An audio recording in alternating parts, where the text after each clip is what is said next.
the jury is expected to continue its deliberations at 9 a.m. this morning after no verdict was reached yesterday. Now, the first son did not testify in his own defense, despite earlier indications from his attorney that he might. He was joined by more than a dozen family members as the defense and prosecution presented their closing arguments. Before deliberations began, the prosecution presented an alleged text message exchange sent by Hunter to a since-convicted drug dealer and a potential blow to the defense. The text sent on October 11th, 2018 from Hunter says, quote, "Meet me at 7-Eleven at 3. It's unclear if Hunter ever met up with that drug dealer, but Harvard Law Professor Emeritus Alan Dershowitz says the evidence against Hunter is clear. The best thing that could possibly happen to Donald Trump is if Hunter Biden gets acquitted, because the evidence against Hunter Biden is so much more compelling.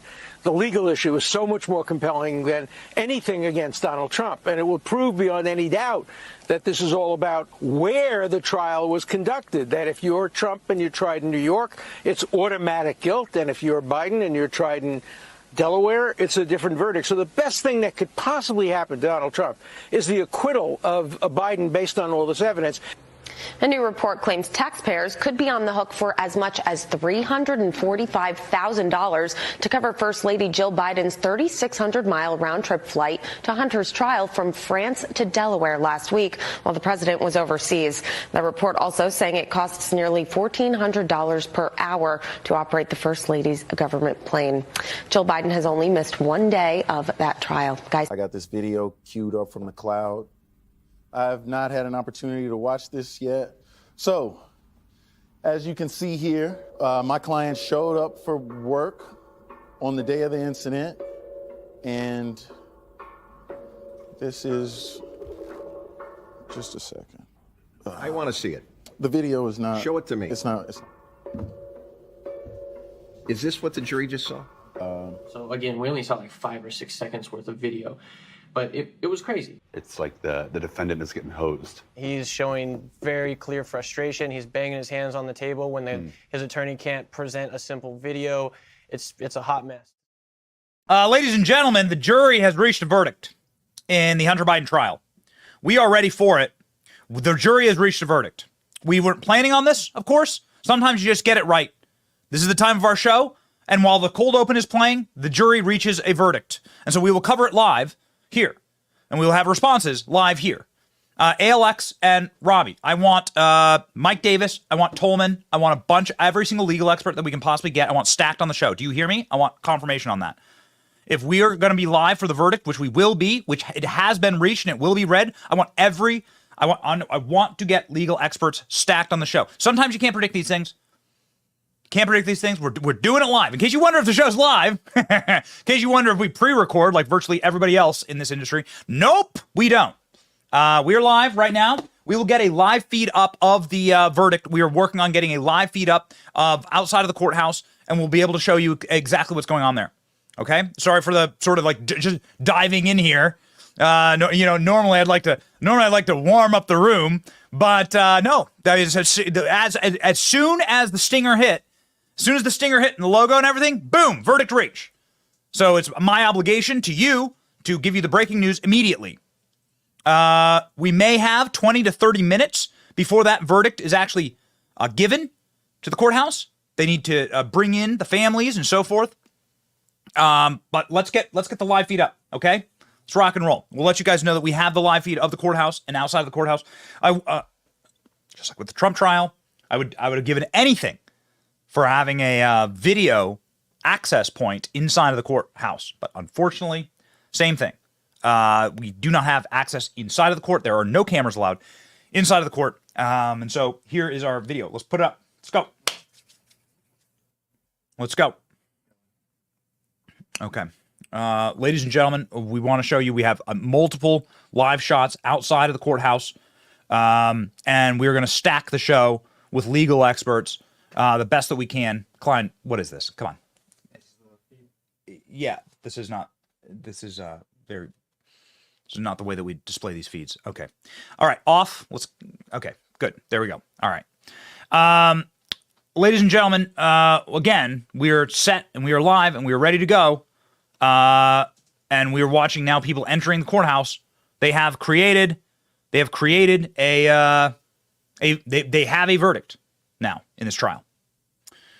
We have often and regularly told you that we expect that this verdict will be either a hung jury or will acquit Hunter Biden. Why do we say that? We're not doomers. We're not trying, ladies and gentlemen, we're not trying to try and put a wet blanket on all this. We're glass half full consummate optimists on this program. But unfortunately, the realities are that inside of Wilmington, Delaware, where the jury pool is all pulled from, where these crimes were committed, it is like a little fiefdom for the Bidens. It is like a tin pot dictatorship for the Bidens, where the Bidens have been the preeminent political authority and the gift givers of offices and properties and grants and favors and political retribution for so long that we think that this jury pool is doomed. We think they are doomed, ladies and gentlemen. But we don't know. This was a very quick, I mean, they haven't even been out, they haven't even been deliberating for 24 hours.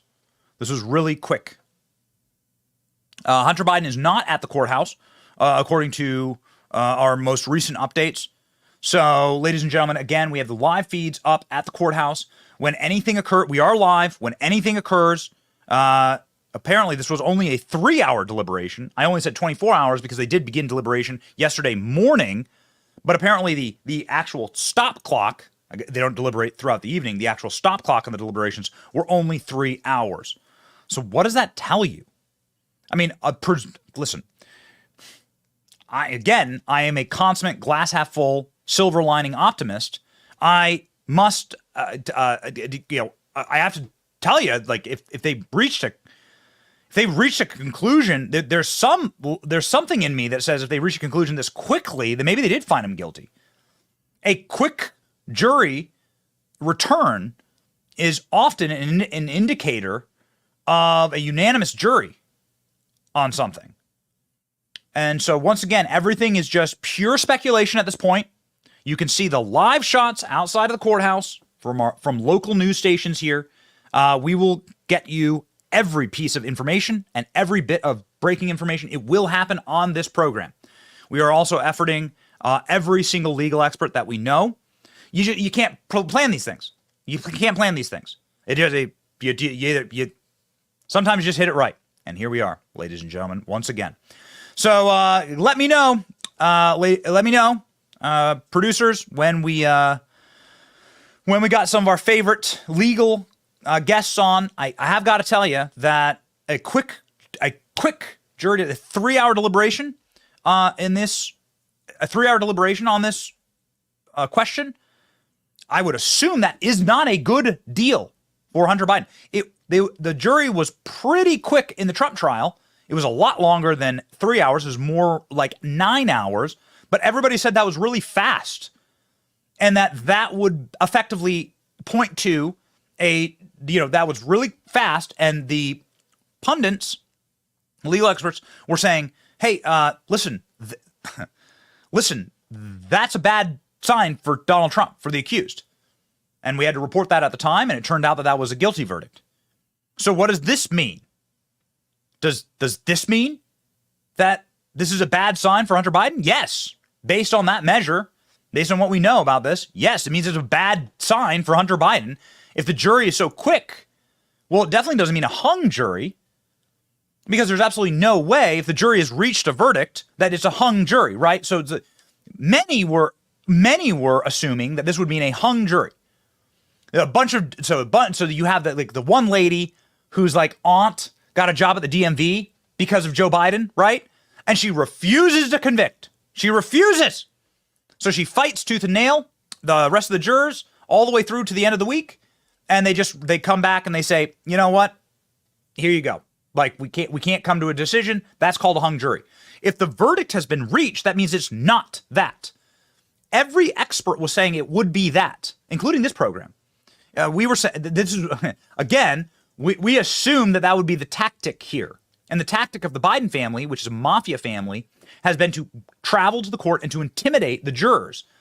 Like to stand there as little phalanx and like stare down Jill Biden in her little shower curtain dresses from Bed Bath & Beyond, plastic dresses, standing there glaring down at the jury, and to bring forward like the intimidation of the Biden family to get one of those jurors, right, whose auntie got a job at the DMV, to get one of those jurors effectively to give you a hung jury. But that didn't happen here.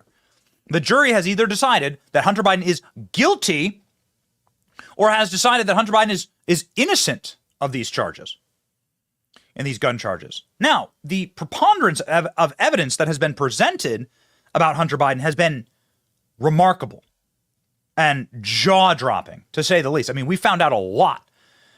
I deign to say that anybody has covered Hunter Biden more than this program. There are many great people in this space, but few have covered Hunter Biden more.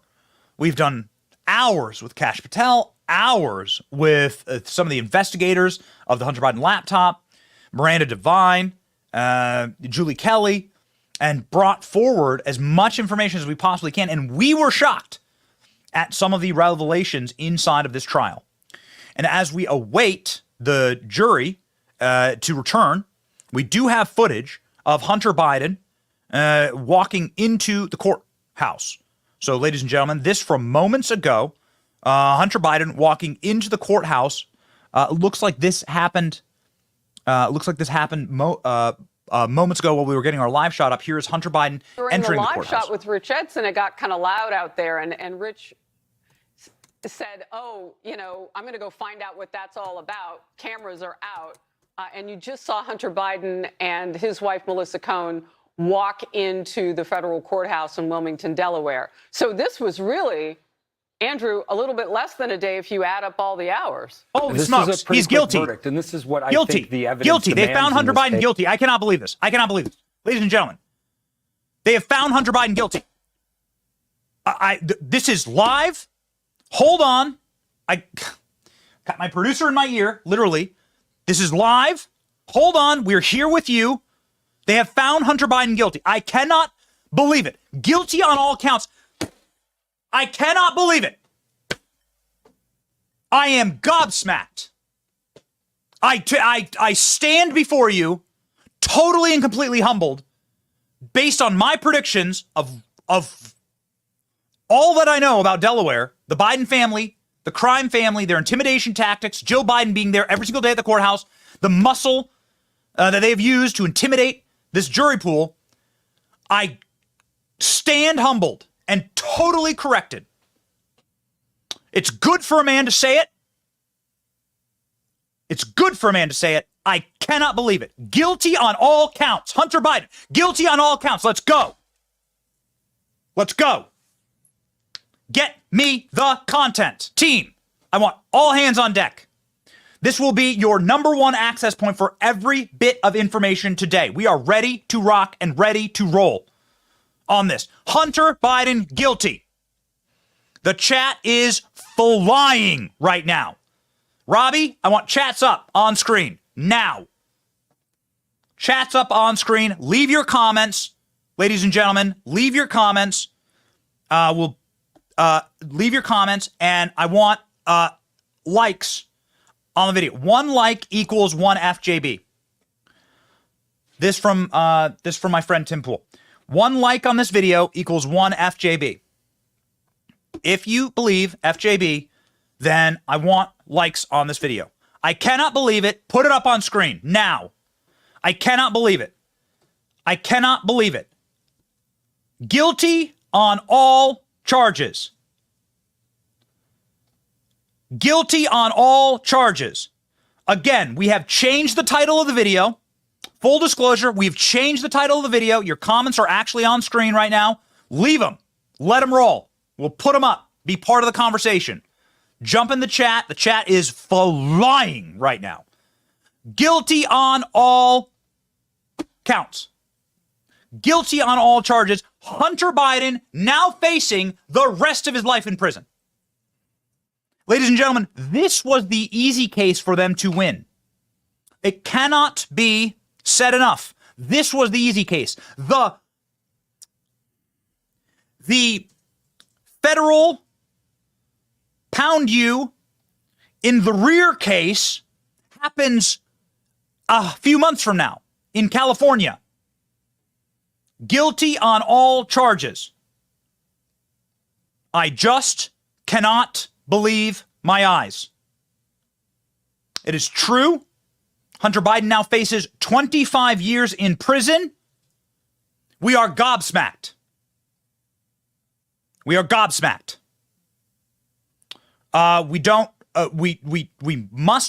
We must allow, ladies and gentlemen, for the gravity of this moment to take hold.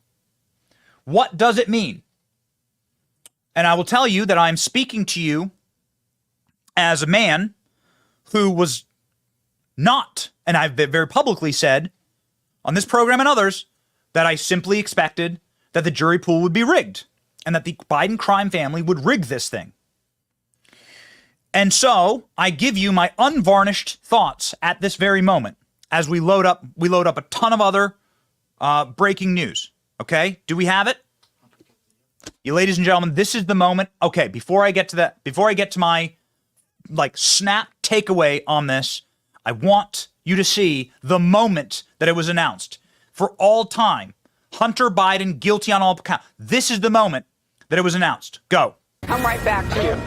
Hunter Biden has been found guilty on all counts in his gun trial, federal trial in Wilmington, Delaware. All right, Leo, your first response.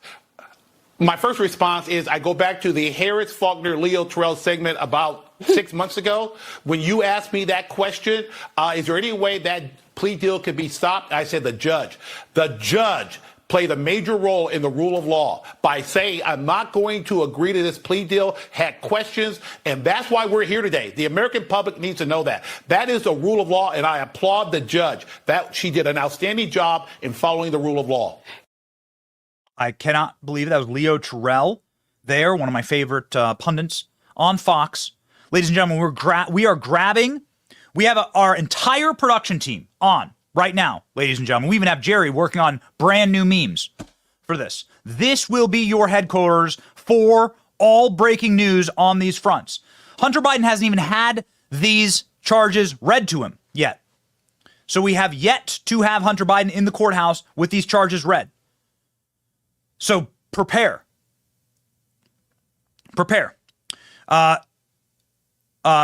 Guys, I have confirmation from my producers that we have a number of big time legal guests that will be joining us. A number of people who have been involved in this case will be joining our program. We are working like animals right now to get you every piece of breaking news on this front. Let me tell you, as somebody who has followed this case day and night as closely as we possibly can, been live for dozens of hours on this, have enumerated all of Hunter Biden's crimes on this. Let me explain to you what my snap takeaway is on this decision and what it means for us in the coming election. This is a sign. It is a sign. And is a humbling sign for somebody like me who, again, considers myself a glass half full, silver linings optimist, who'd rather laugh at the news cycle than cry at the news cycle, right? It's you can choose one half of the face, right? At the theater, you're laughing or you're crying. Which one is it? And that's the way we want to approach things in an uplifting capacity on this show. I did not have faith that this jury would get it right. I have had been blackpilled by the corruption of the Bidens and the corruption of this family and the lack of responsibility that ever befalls our ruling classes in this nation. And you must forgive me for that. I believed that once more, Hunter Biden, as he has ever, all the way back to being 18 years old, and getting his first arrest for cocaine on the Jersey Shore.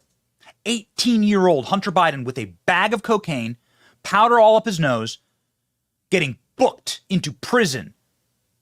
As a young man, Joe Biden, who was a freshman senator at the time, muscled into that police station, told them to delete or shred the mugshots of his son, used his political power to jailbird, spring his kid out of jail, and you never heard of it.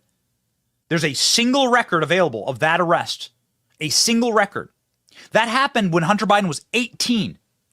Throughout Hunter Biden's autobiography, he writes of his continued and perpetual drug use as he moved into Georgetown as a Nepo baby. He didn't have the academics to get into Georgetown. His senator father, who was a very young senator in the 1970s, late 70s, early 80s, his senator father used his muscle and his political, his intimidation to get Hunter everything in life. He's the definition of a Nepo baby. Hunter Biden writes in his books that it was when he was at Georgetown that he got addicted to crack. You're talking your early 20s. Hunter Biden then blew and destroyed every single opportunity, destroyed families and marriages that he was in. He destroyed opportunities that his father got him in the Navy by blaming black guys from Africa for giving him crack-laced cigarettes. I kid you not. It's in the book. It's in the book. I hate that we've had to do these readings, but we've done them. Hunter Biden was kicked out of the Navy because he had too much crack in his system. And when asked where he got it, he blamed 2 Africans that gave him a cigarette laced with crack, because that's what happens. Classic Biden move. Hunter Biden drove cross country smoking crack, according to his words, every 15 minutes, crawled on the floor to get crack cocaine out of the carpet, smoking Parmesan cheese because he thought it was crack.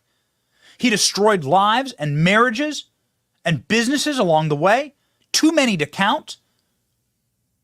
A particularly horrifying exchange with Hunter Biden's ex-wife and the mother of his children, when she's begging him for alimony, for some money to help raise his children, and Hunter Biden says he's broke. At the same time, he is spending millions, not thousands, millions of dollars on his fiendish drug habit and hookers. Hunter Biden siring children out of wedlock and refusing to claim them.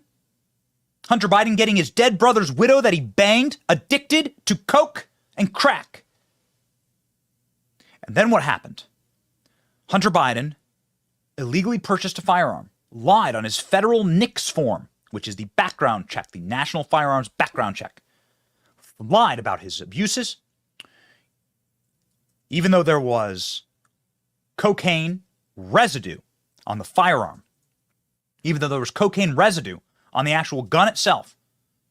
Hunter Biden lied about these, and then in a fit of pique and rage, his dead brother's widow, who Hunter Biden was shacking up with and getting her addicted to crack, threw the gun in a trash can.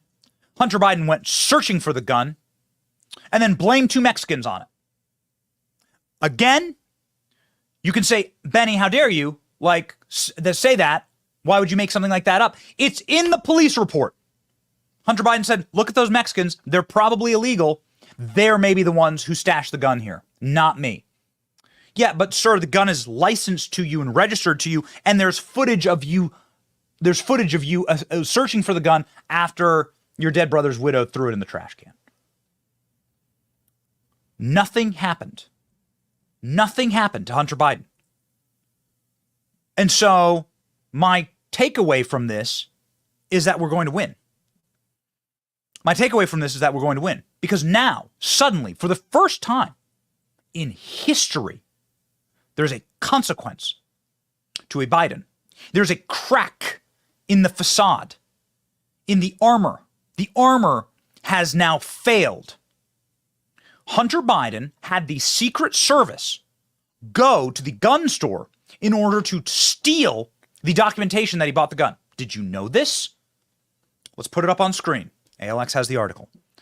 Did you know that the Bidens used federal muscle to go into the gun store to try and hide and steal evidence of this. It is well documented. The Secret Service went marching in there to try and, again, once more, protect Hunter Biden, who belonged in prison time and time again. The same Secret Service that stopped Hunter Biden from using credit cards that were his father's to buy hookers and illicit drugs and sex. They did this at Chateau Marmont in California. The Secret Service actually intervened to stop Hunter Biden from doing that because that would then implicate Joe Biden in the purchasing of prostitution and drugs. Then Joe Biden would have more of a direct connection to this. Secret Service intervened to protect the family. Here's the Secret Service legitimately showing up at the gun store to try and hide the paperwork, to steal the evidence as a matter of fact. And so my black pill comes from this. When I told you they'd get off, it's because of all of the preponderance of evidence that we've been covering for years on this program of the Bidens skating, of the Bidens not being held into account ever for their crimes. But ladies and gentlemen, a jury in Delaware has seen fit to do the unthinkable, to come for the king and to bloody the mantle of the Biden dynasty. And now it seems that Hunter Biden, who's 55 years old, may spend the rest of his life in prison. I don't know, but 25 years is what he's facing for these crimes. How did we get here? What does it mean for us? I think it means we're going to win in 2024. The reason I can go from there to here, or from here to there, is very simple. If the government turned this hard on Hunter Biden, and it was the government who brought all of the witnesses and who brought forward all of the evidence and who declared that the laptop was real in this trial, if it was the government who furnished all of the evidence to lock up Joe Biden's child, what more do they have on Joe Biden? What does it say about the protection mechanisms that Joe Biden has allegedly purchased inside of the actual federal government? Those are gone, is what it means. Those are gone, is what it means. They're eviscerated. And that things have gotten so bad now that this is a warning sign, a shot across the bow. Is this a warning sign to Joe Biden that you better drop out? We're going to come for your kids. You're next. Get ready. Jim Biden's next. Your brother, your wife, your daughter. We know they're all criminals. And we know that you're a criminal. And we know that you're a predator. Is this a warning sign to Joe? Is that what's happening here? I'm not exactly certain. But I do know this, ladies and gentlemen. As we load up on guests and more breaking news, I do know this, that there is absolutely nothing that should have prevented the guilty verdict other than the corruption of our institutions. So again, I'm processing this in real time with you. The reason I say nothing should have prevented it is because look at this. Look at this thread. I want you to see this. This is a remarkable, remarkable thread. We're going to go just really quickly off the top line here because we have no other breaking news. Hunter Biden has not had his charges read to him yet. We'll bring you, if Hunter Biden says anything out front of the court or he dares to talk to the camera or anything, we'll get you all of that breaking information. As we await and load up all of the breaking news and all of the punditry that's happening here, a quick trip down the primrose, very powdery, crack rock laced lane of the degeneracy of Hunter Biden. All of this information presented by the federal government. Okay? I'm not here to stand for them. I'm not here to say that they are on the side of the better angels. A decision has been made to burn the Bidens. Do you understand? A decision was made to now burn the Bidens. Ladies and gentlemen. And this was the easy case, a reminder. The federal tax evasion cases that occur in 2 months from now in California, those are the federal pound you in the rear cases. Those are the ones that they were the most scared of. This was supposed to be the easy one to skate from. Really quickly here. The information and all of the evidence that the government provided against Hunter Biden. Let's go quickly through this. And of course, we will break immediately for any breaking news, we assure you, ladies and gentlemen. On October 12th, 2018, Hunter Biden walked into StarQuest Shooters and Survival Supply, federally licensed firearm dealer in Wilmington, Delaware, and answered no to question 11E on the ATF form 4473, a federal background check certifying that he was not doing drugs. You can see the form here. You can see Hunter Biden's own hand. You can see Hunter Biden's own signature on this form. And you can see him answering no to are you addicted, unlawfully addicted, to any depressants, stimulants, narcotic drugs, or any other controlled substances. That is lying on a federal form. Ladies and gentlemen, that is enough to get you in big trouble. But if you lie on gun forms, don't ever lie on federal forms, but if you lie on gun forms, then you have another thing coming. Because then you're lying in order to get this. And this is the firearm that was purchased. By testing no, the drug user addict question on the federal firearms paperwork, Hunter Biden was able to buy a Colt Cobra 38 special revolver. Here's the actual firearm. Hunter Biden paid almost $1,000 for this, $886, along with a couple of accoutrements. Hunter Biden purchased 25 rounds of ammunition, which were missing when the gun was eventually recovered. Where'd it go? Nobody knows. A speed loader, an accessory that enables rapid loading, and a semi-automatic air pistol, which can also do some damage. Hunter Biden's ex-lover, Haley Biden, the widow of late brother Beau Biden, whom he introduced the crack cocaine, found the gun inside of Hunter's unlocked Ford Raptor truck while cleaning out his car on October 23rd, 2018, 11 days after the gun sale. Really important thing, don't ever leave your firearms unlocked in your vehicles. Many people travel with firearms in their vehicles, totally fine. Maybe you're one of them. But do not leave it so that like a bum who rummages through your car or somebody who is a child or somebody who maybe has no ill intent but is just like a curious kid could find that firearm. This is deeply, deeply bad behavior by Hunter Biden to leave the firearm unlocked in the vehicle. According to Haley's testimony at the trial, she additionally found remnants of crack cocaine and drug paraphernalia strewn about the vehicle, the Ford Raptor,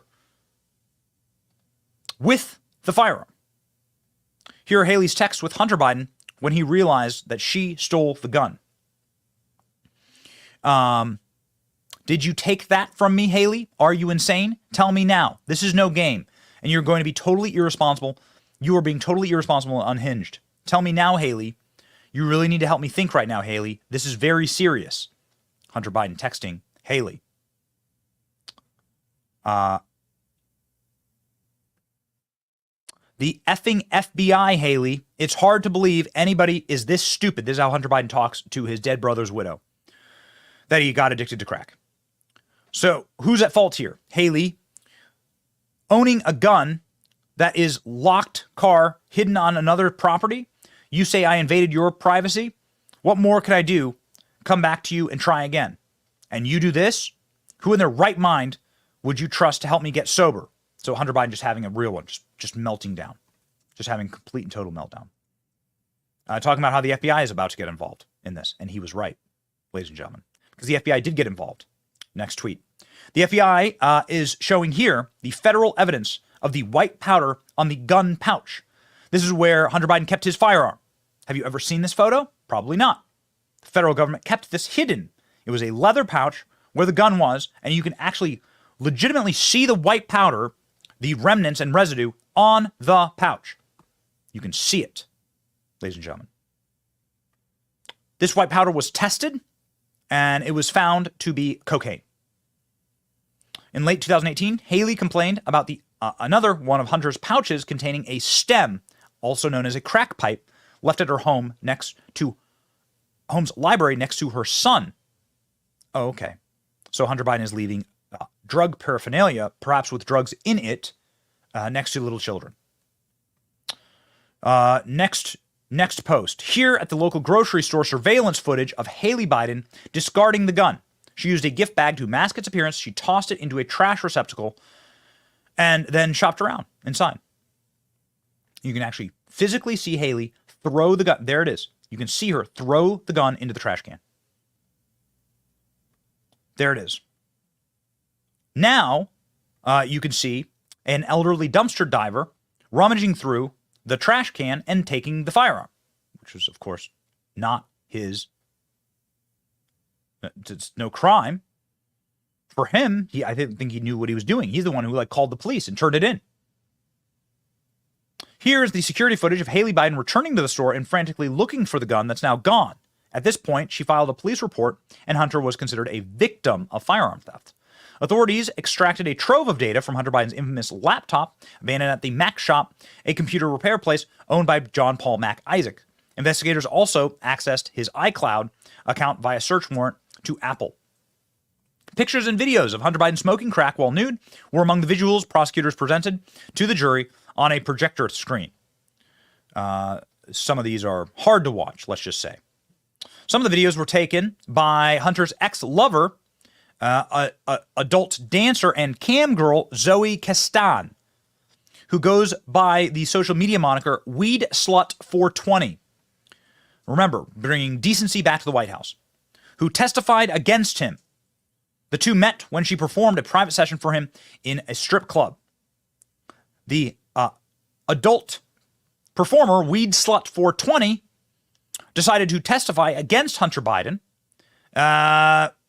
and showed the prosecution pictures of Hunter Biden and her in a bathtub, smoking crack, while the two were on a luxurious spending spree, lighting up high-end hotels across Los Angeles and New York.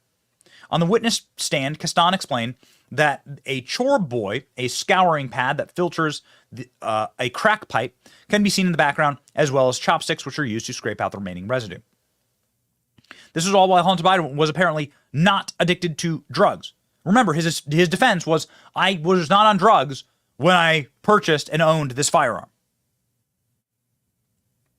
I can be sober, but I'll always be an addict, Hunter Biden texted the Weed Slut 420. The defense claims that the text sounded like a step in Alcoholics Anonymous. Hunter's legal team is relying on that argument, but it didn't work. Prosecution played portions of Hunter Biden's audiobook narration of his memoir, Beautiful Things. In court, Hunter heard himself admit that he bought crack cocaine on the streets of the nation's capital and embarked on a cross-country crack-fueled odyssey, smoking crack every hour of the day, around the clock use of crack, sometimes shortening to as often as 15 minutes. I was doing nothing but drinking and drugging, Hunter Biden said in his own words.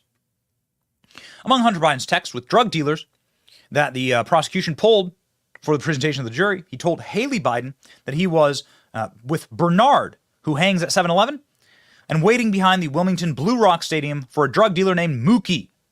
What did Mookie bring? He brought this literally Midwestern windshield ice bags of crack to Hunter Biden.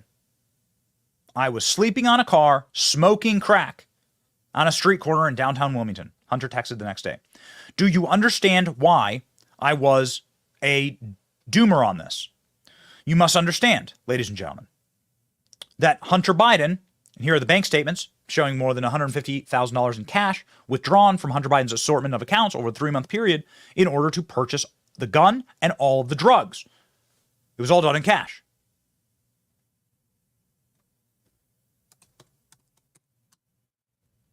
This, ladies and gentlemen, is why I had the black pill. I had the black pill because Hunter Biden is, in his own words, sitting on the hood of a car, smoking mountains of crack in downtown Wilmington, and nothing happens to him. Admittedly, talking about it in his book, bragging about it, naming his drug dealers. During a rebuttal today, the prosecution entered evidence that Hunter Biden, in October, texts with more presumed drug dealers, Junior and Q. His go-to meeting place was 7-Eleven at the intersection of Green Hill and Lancaster in Wilmington. If that sounds familiar, Hunter had told Haley Biden that he was with Bernard, who hangs out at 7-Eleven, specifying on the street corner Hunter's location, and data placed him there too. So in Chapter 10 of his memoir, Hunter described in detail how he arranged these drug pickups at 7-Eleven in order to fuel his addiction. And so there is the evidence that was presented by the government. With one final thing, ladies and gentlemen, one final important note on this. The laptop.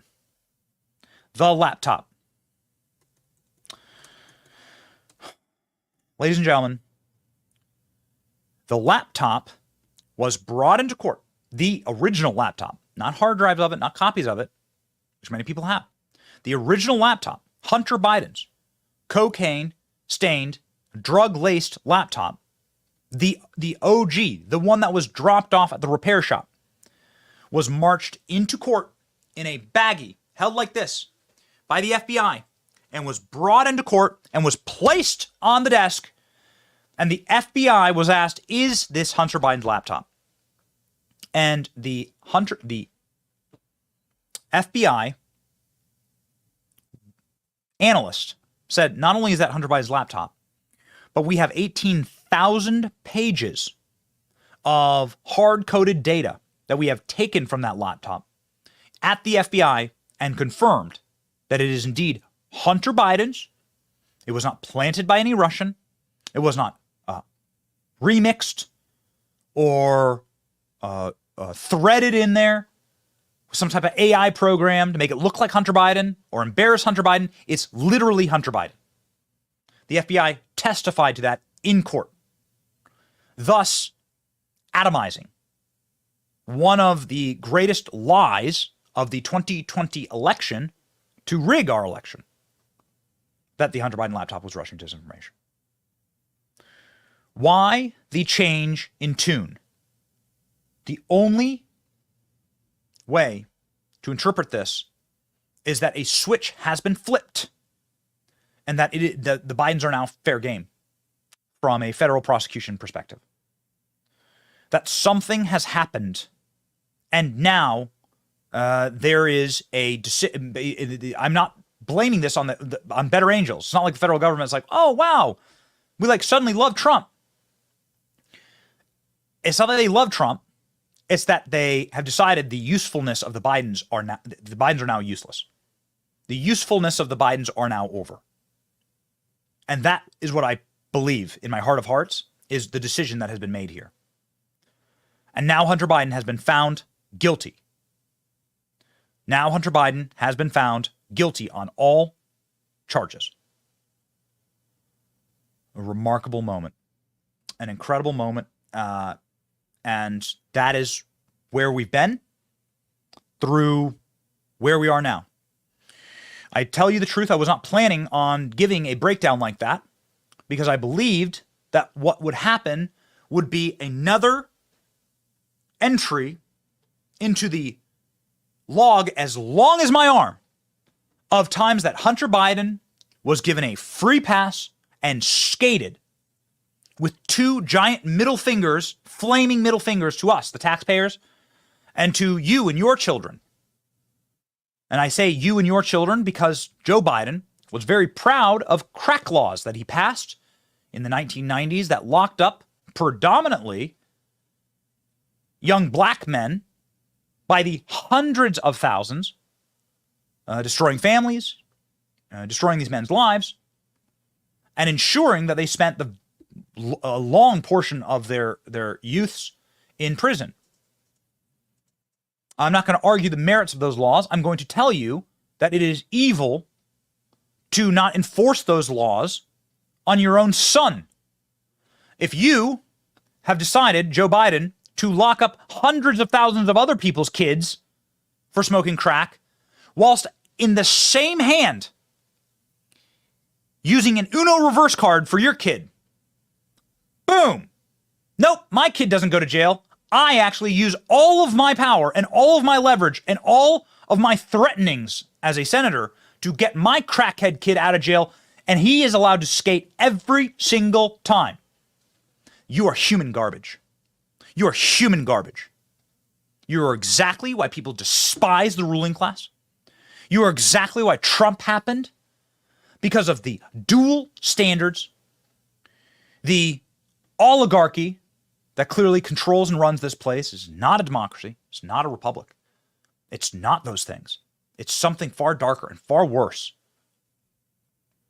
Ladies and gentlemen, this is a moment, and a very rare one, and one that you should savor forever, that says, at this moment in American history, maybe the oligarchy is falling. Maybe there is some justice. And maybe the old powers that have brought this place to the brink, maybe they'll see theirs. Maybe they will.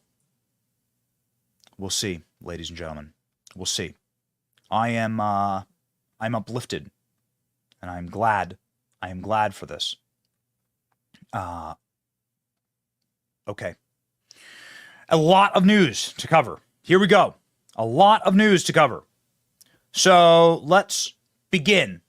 The moments before this verdict, Jonathan Turley talking about Jill Biden walking into court and what this means for the Biden family. Big fan of Jonathan Turley. Let's go. I'm going to ask you about what this does overall to the tenor in the United States. I mean, this case was very different than how former President Trump was treated in a lot of different ways. Two different cases, so we can understand some of it, but not all of it. He's still under a gag order. Well, this was a very fair judge, in my view. She ruled for the defense and for the prosecutors on different issues.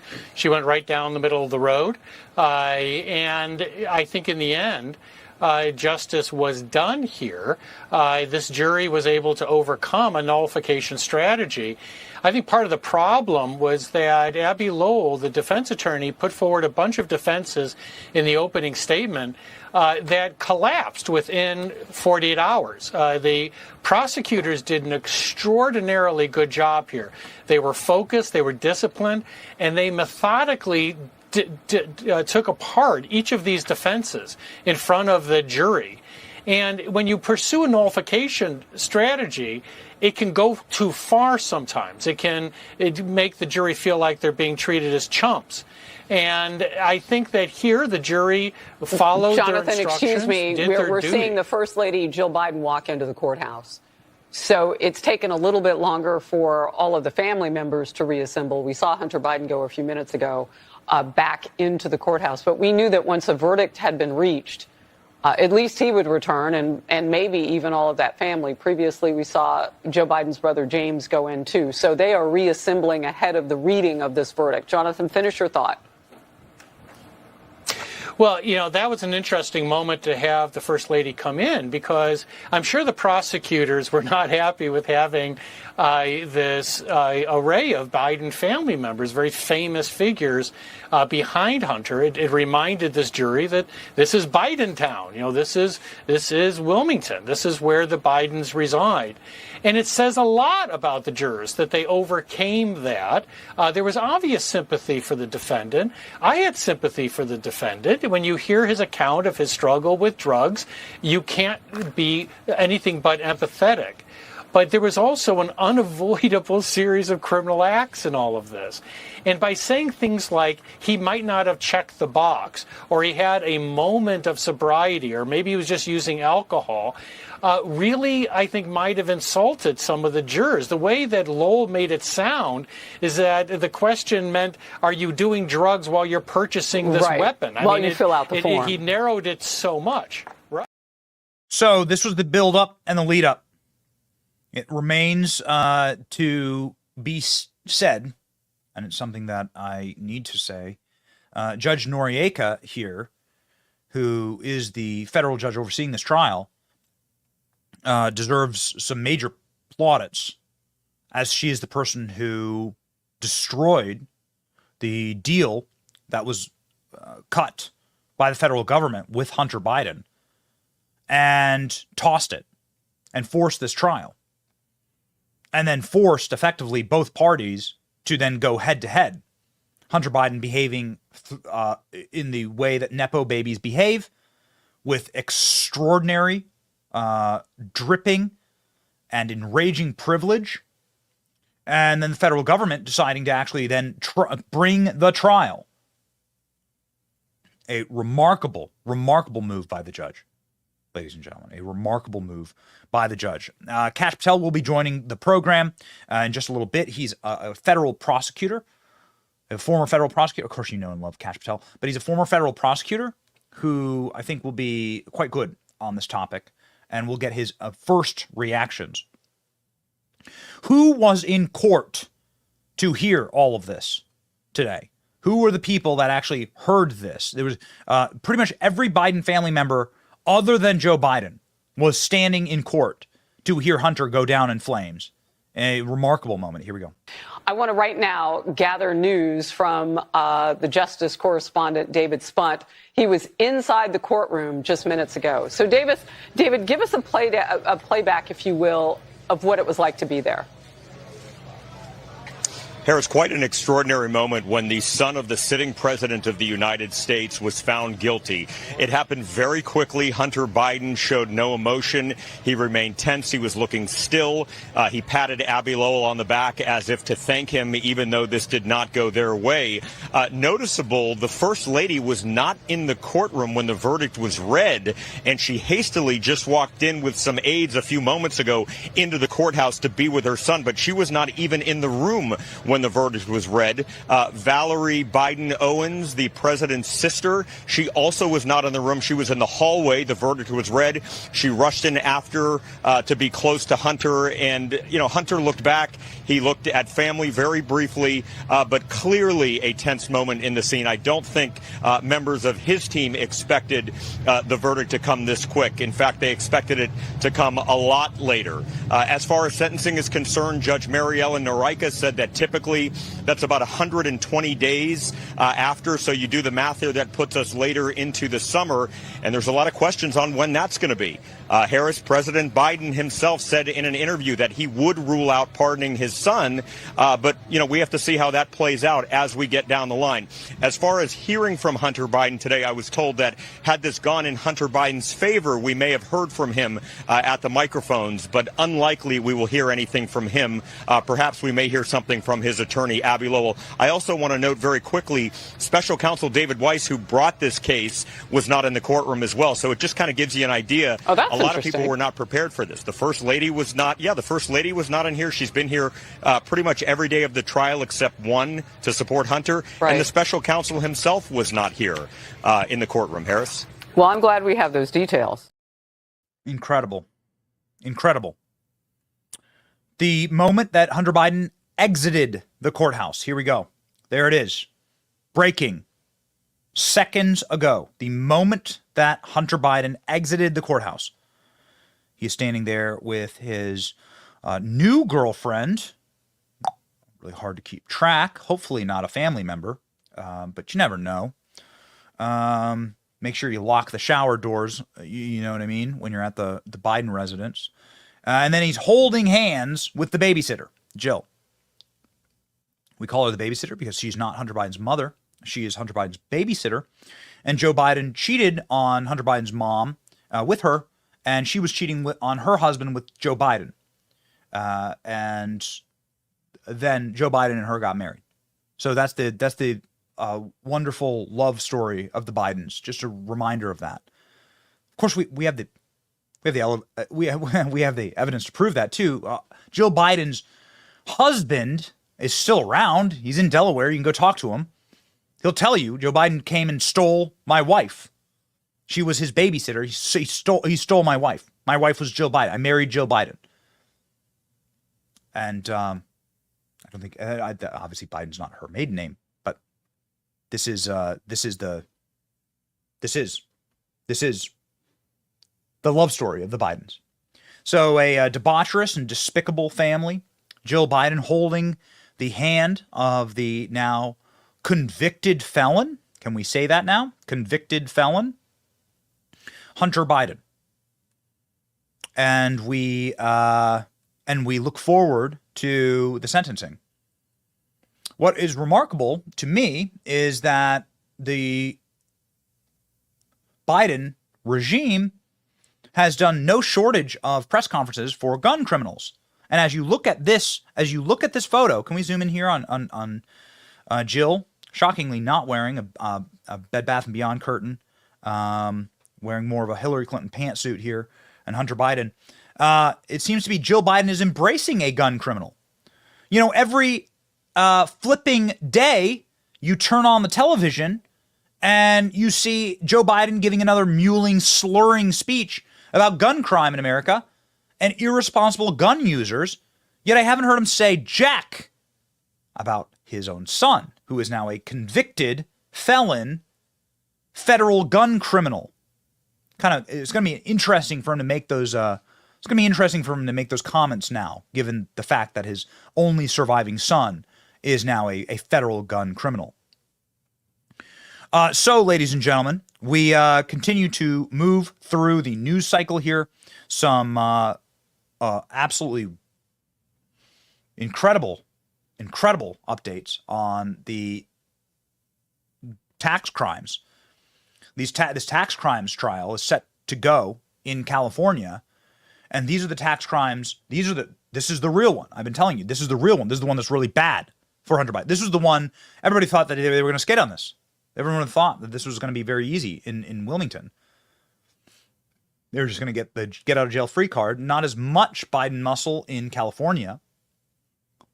And so the tax crimes case that's brought in California, that was going to be really bad. And the federal government's filings on that have been, I'm not trying to be naive here, right? The federal government, they're not on the side of the angels, but the filings on this tax crime is really bad. I mean, it's devastating reading it.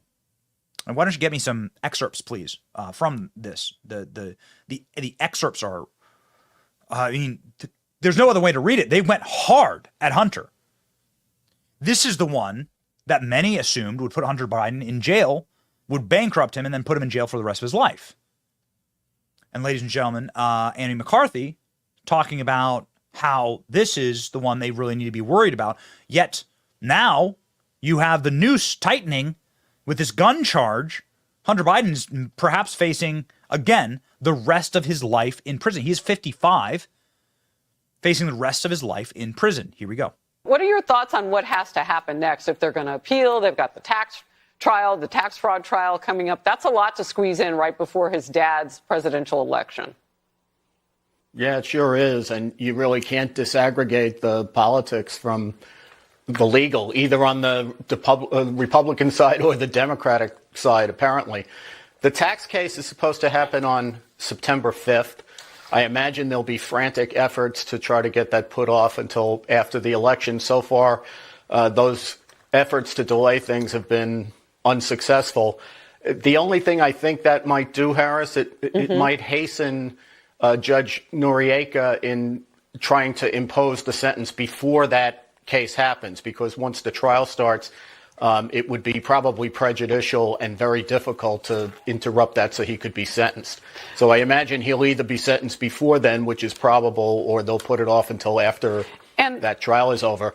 But that trial is really bad for the White House. I mean, that's the trial in which Joe Biden is implicated because these are the taxes that Hunter evaded while he was peddling his father's political influence. So that's really going to be very tough in the weeks before. The President of the United States?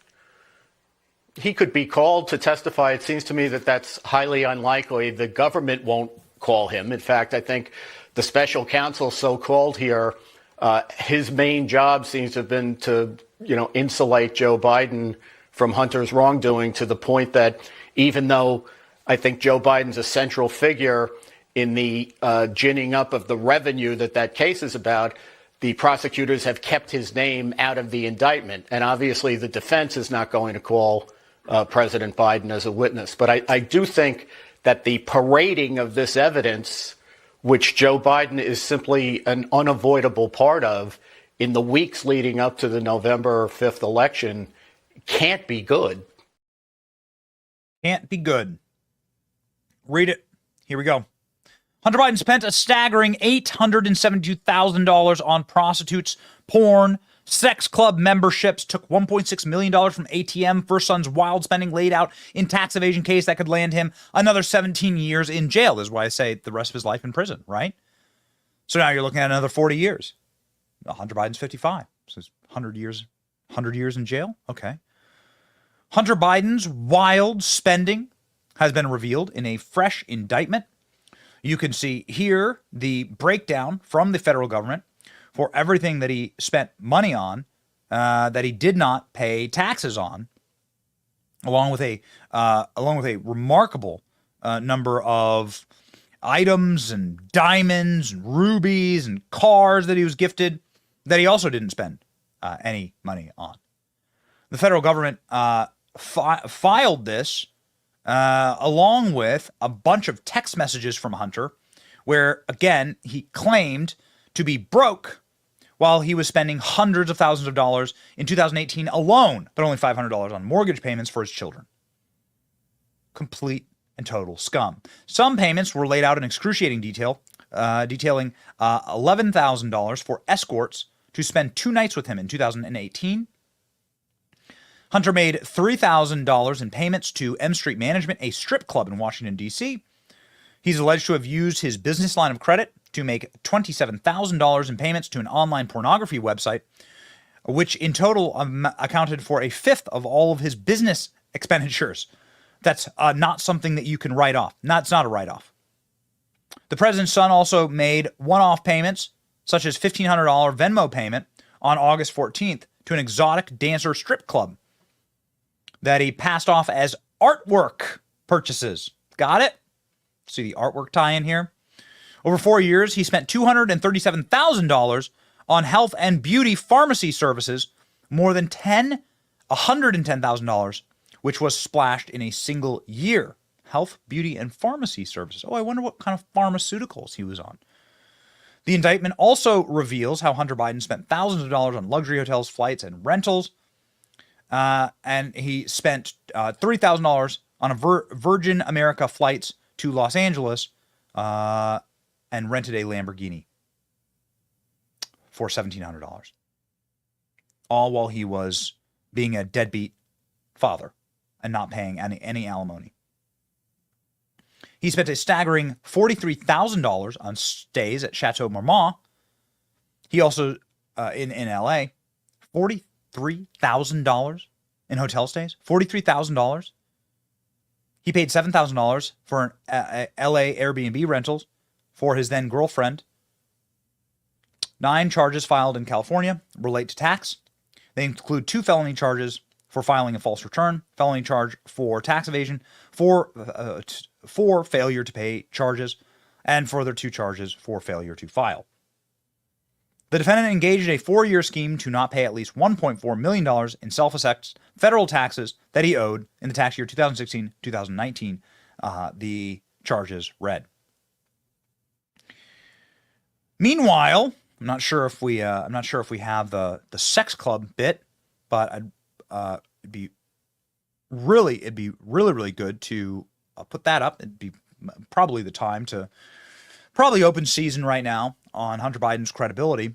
I'll show you the demonic and satanic sex club, and it is exactly what it sounds like.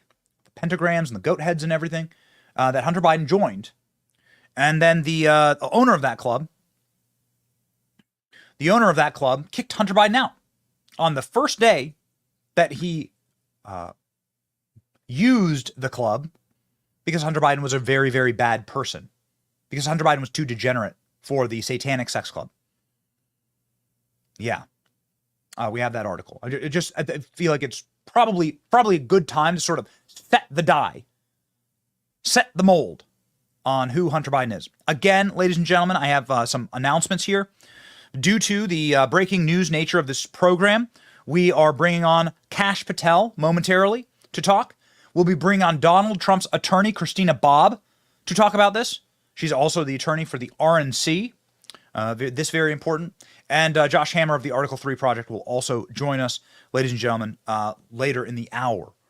And so be prepared. We have a stacked show, and we'll be getting the first responses from some of the biggest names in the legal profession, lawyers for the president, lawyers that have worked in the federal government, and lawyers that are working at some of our favorite groups that are just remarkable and are actually probably the reason for this ruling itself.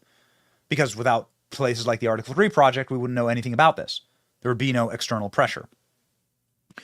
Ladies and gentlemen, really quickly here, Joe Biden has just released a statement. Again, we are completely live. We've been live since the second this news broke, and we will bring you all live breaking news as it happens on this program. Just released seconds ago. Seconds ago from Joe Biden. Here we go. Let's read it. This is the Joe Biden statement. Statement from President Joe Biden. As I said last week, I am president, but I am also a dad. Jill and I love our son. We are proud of the man he is today. So many families who have loved one's battle addiction understand the feeling of pride, seeing somebody you love come out of the other side and be so strong and resilient in recovery. As I also said last week, I will accept the outcome of this case and will continue to respect the judicial process as Hunter considers an appeal. Jill and I will always be there to help Hunter and the rest of our family with love and support. Nothing will ever change that. Oh, what about all the black kids you put in jail? Huh? How about that? How about all the black kids you put in jail for doing a scintilla of the amount of crack that your son did on GoPro camera? How about them? Will you be there for them with love and support, Joe? How about them? You ever consider releasing a statement like this?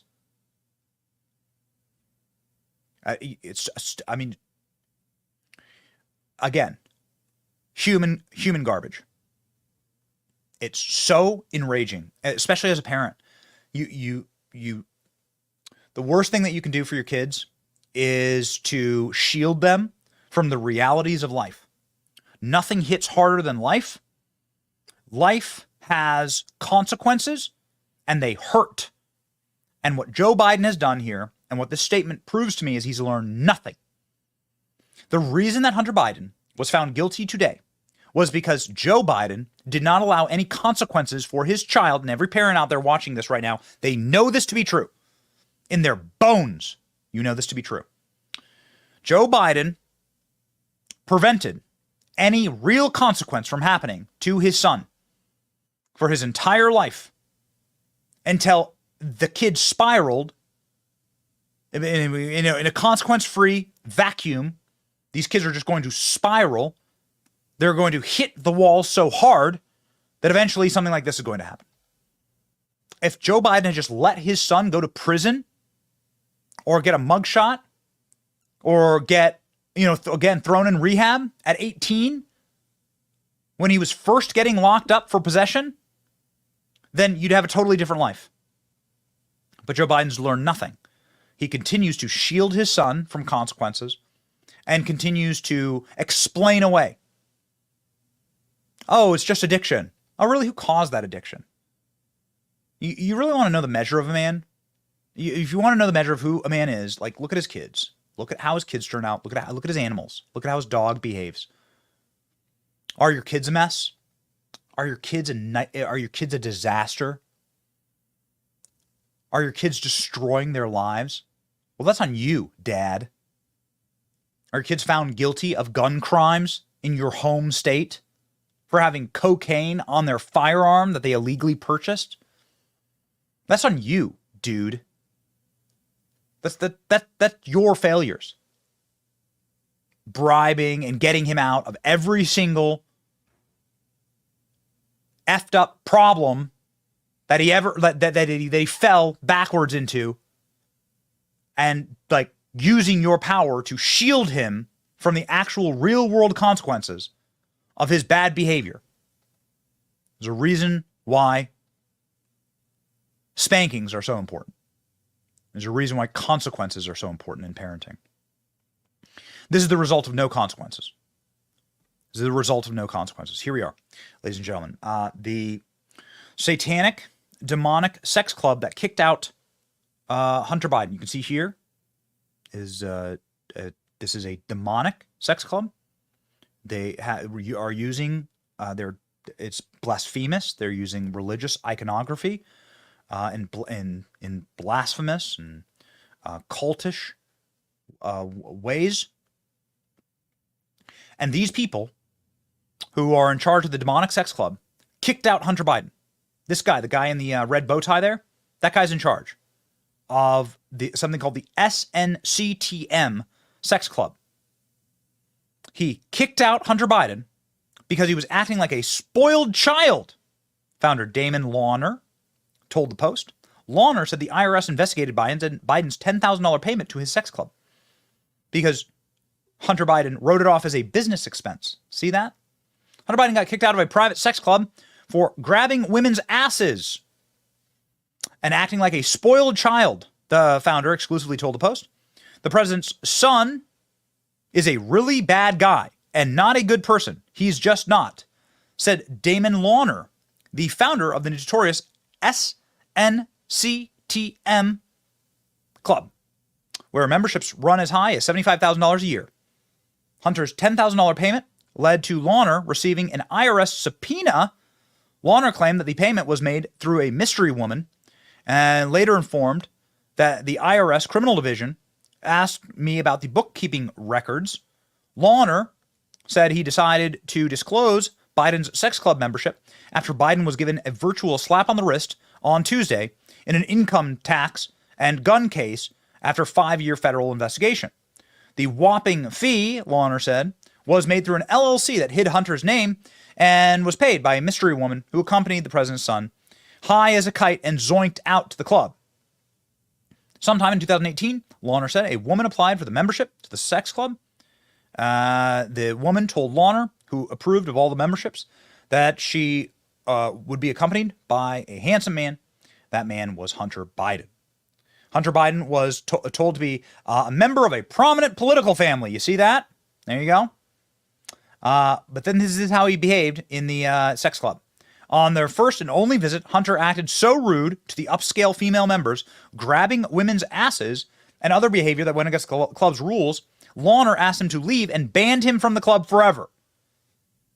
So, again, the founder of the demonic sex club banned Hunter Biden because he was a really, really, really bad person and because of his behavior. Got it? These are the kind of people that you're dealing with. These are the kind of people running your country. Is there a sea change right now happening in this nation? Is there something that is happening that has changed in the country that Hunter Biden can be found guilty and somebody of this kind of prominence can be found guilty? We'll see, ladies and gentlemen. We'll see.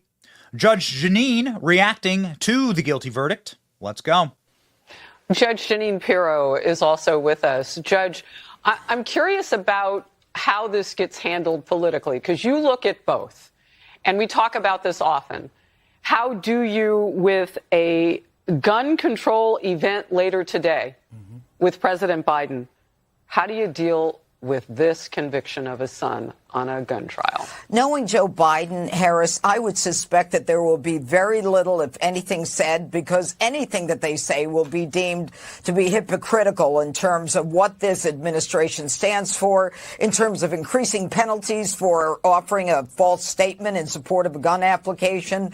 And commenting on this case is not going to do Joe Biden any good, other than if he's looking for sympathy. But I want to say one thing that I think is very important, and that is that the fact that Joe Biden wasn't there, the fact that the whole family or not everyone was aware that the verdict was coming back, really tells me that they were kind of, thinking that maybe this show of force in terms of the Biden family being front row staring down the jury would intimidate the jury, because anyone who understands the criminal law, and that's most of the people that you've been talking to in the last few minutes, knows that this case was an open and shut case.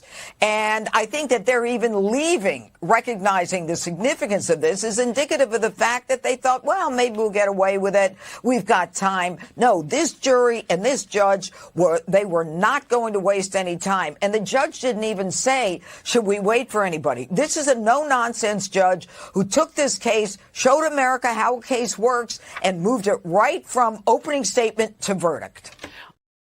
Well, I mean, she's not wrong. It was a very, very quick trial. The trial only started last week. It's a very quick trial. And they did jury selection. I mean, and then boom, here we go. Guilty verdict. And here is the verdict, ladies and gentlemen, just released seconds ago. You were the first people to actually see this. Here is the verdict form. You can see the actual ticks. The ticks and the marks on the box. Let's read through it. United States District Court for the District of Delaware. United States of America versus Robert Hunter Biden. Jury verdict form. On count 1, charging the defendant with making false statement in connection to the acquisition of a firearm, we find the defendant guilty. Count 2, charging the defendant on making false statement with respect to the information required, kept in records, guilty.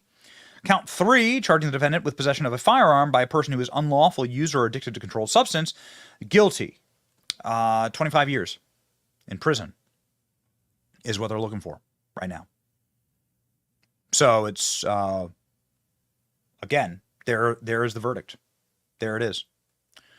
Read it and weep. There's a bunch of doomers going around being like, hey, you're not charging Hunter Biden on, you could have charged him on all of these other things, and you could have charged him for every crime under the sun. Yes, we've been saying that on this program for a very long time. Let us always understand that there is a system that we are fighting against the beast. You're fighting against Megalodon here. And that wars are won in small battles and are not won in fantasy land, large strokes. That also the predicate has been set to take anything out of the statute of limitations and to undergird it and essentially rewrite the law. Bring Trump into office. Get a attorney general who's real, like a Ted Cruz. I don't know. Ted Cruz is somebody that I think would make a great attorney general. Kash Patel will be joining the show in just a second. He'd make a great attorney general. And then take all of these crimes that Hunter Biden committed and find a way to extend the statute of limitations. They did it with Trump. You just find the way. The laws in this country, the laws in this country are, what have been proven quite flexible when they are looking to actually prove a point, like they did with Donald Trump, when a 2-year misdemeanor from 2017 for an alleged affair that took place in 2005 that somehow had an effect on the federal election, that the DOJ, the FEC decided not to charge, that Alvin Bragg's office decided not to charge, that Alvin Bragg's predecessor decided not to charge, that only got charged when they were able to bring in the top brass at the DOJ, Matthew Colangelo, to create a novel legal theory as to why you should undergird a greater federal crime for the misdemeanor crime. These are the backflips and neck snapping aerobics that the Biden regime went through to charge Donald Trump, and you're telling me that another Biden Justice Department couldn't just bring the FARA violations against Hunter Biden? No, you could totally bring those violations. I don't know, FARA, Foreign Agent Registration. So that's the thing that is ping-pong balling around the internet right now. Oh, well, you should have charged him for being a foreign agent of China, Russia, getting all these mountains of cash from all these different countries. And then what you could do, and then you could use Hunter Biden as a through line to his father, Joe, who was facilitating all these deals. It was like plainly obvious on its face. Yes. The answer is yes. Stephen Miller actually has a tweet up about this. We'll show it to you. Stephen, far be it for us to second guess Stephen Miller. I wish to live in reality here, ladies and gentlemen. The DOJ is running, and we love Stephen Miller on this program, the DOJ is running election interference for Joe Biden. This is why the DOJ did not charge Hunter Biden with being an unregistered foreign agent, FARA, for any crime related to foreign corruption, because the evidence would lead back to Joe. DOJ is Joe's election protection racket. The gun charges are a giant misdirection, an easy op for the DOJ to sell, a pliant media that is all too willing to be duped. Do not be gaslit. This is about protecting Joe Biden. I agree. Why not use this as momentum to win the election in 2024? To say that the Biden family are a bunch of criminals who've protected their son time and time again from the rule of law, and that they are tax cheats. They are everything that they accuse the American people of being. The villains of the Biden regime are rich people who don't pay their taxes and gun criminals. And that family are those things. Now, why not use this? Get a real DOJ in there and then open up appoint a special counsel to look into the foreign agent registration violations of the Biden crime family. That seems to be the logical step forward. Wars are won over the course of many, many years of small battles and small tracks of victories in little theaters, and then they're won quickly. The wars are fought for years, and then, ladies and gentlemen, there comes a moment when everything collapses. I will take the victory. I will do it. This is the video of Hunter Biden and Jill leaving the courthouse. I think hand that in hand. the family is likely and sure to see so much more holding in hands terms of that with the embarrassing babysitter. detail. All right, right now live, you have Hunter Biden, his stepmother, the First Lady Jill Biden, his wife, to the far left of your screen, Melissa Cohen, as he says goodbye to his supporters who have been showing up almost daily. So this is, there are no such thing as Joe Biden supporters. Give me a break. There's no such thing as Hunter Biden supporters. Hunter Biden doesn't even support his own children.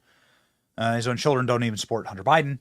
Hunter Biden doesn't even claim his own children. And just a reminder that Navy Joan Roberts is the name of Hunter Biden's 5-year-old who lives in Arkansas with her mother, London Roberts. And Hunter Biden had to be sued and brought in for a paternity test just to acknowledge the existence of that child. Joe Biden and Jill Biden hung a stocking up for their ravenous, rabies-laden German shepherds at the White House instead of acknowledging that grandchild. Just a reminder. Ladies and gentlemen, there's a Donald Trump statement going around. Our producers are looking to see if it is real. But I leave that call to executive producer ALX, who always who never leads us astray on these things. So it is time for a Salt That Lib. How long is the CNN clip? How long is our CNN clips here? 2 minutes. Okay.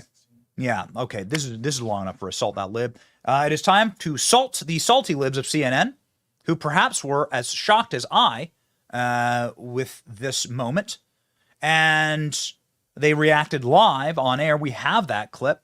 And ladies and gentlemen, a reminder that we will be joined by Kash Patel, federal prosecutor Kash Patel, and the guy who's probably top of the list to run Donald Trump's Department of Justice in a second term. and Christina Bobb, who is Donald Trump's attorney and also the lead attorney at the RNC, ladies and gentlemen. So here we go. This is our Salt That Lib for the day. Please pour salt on CNN as they read this verdict live on air through the tears.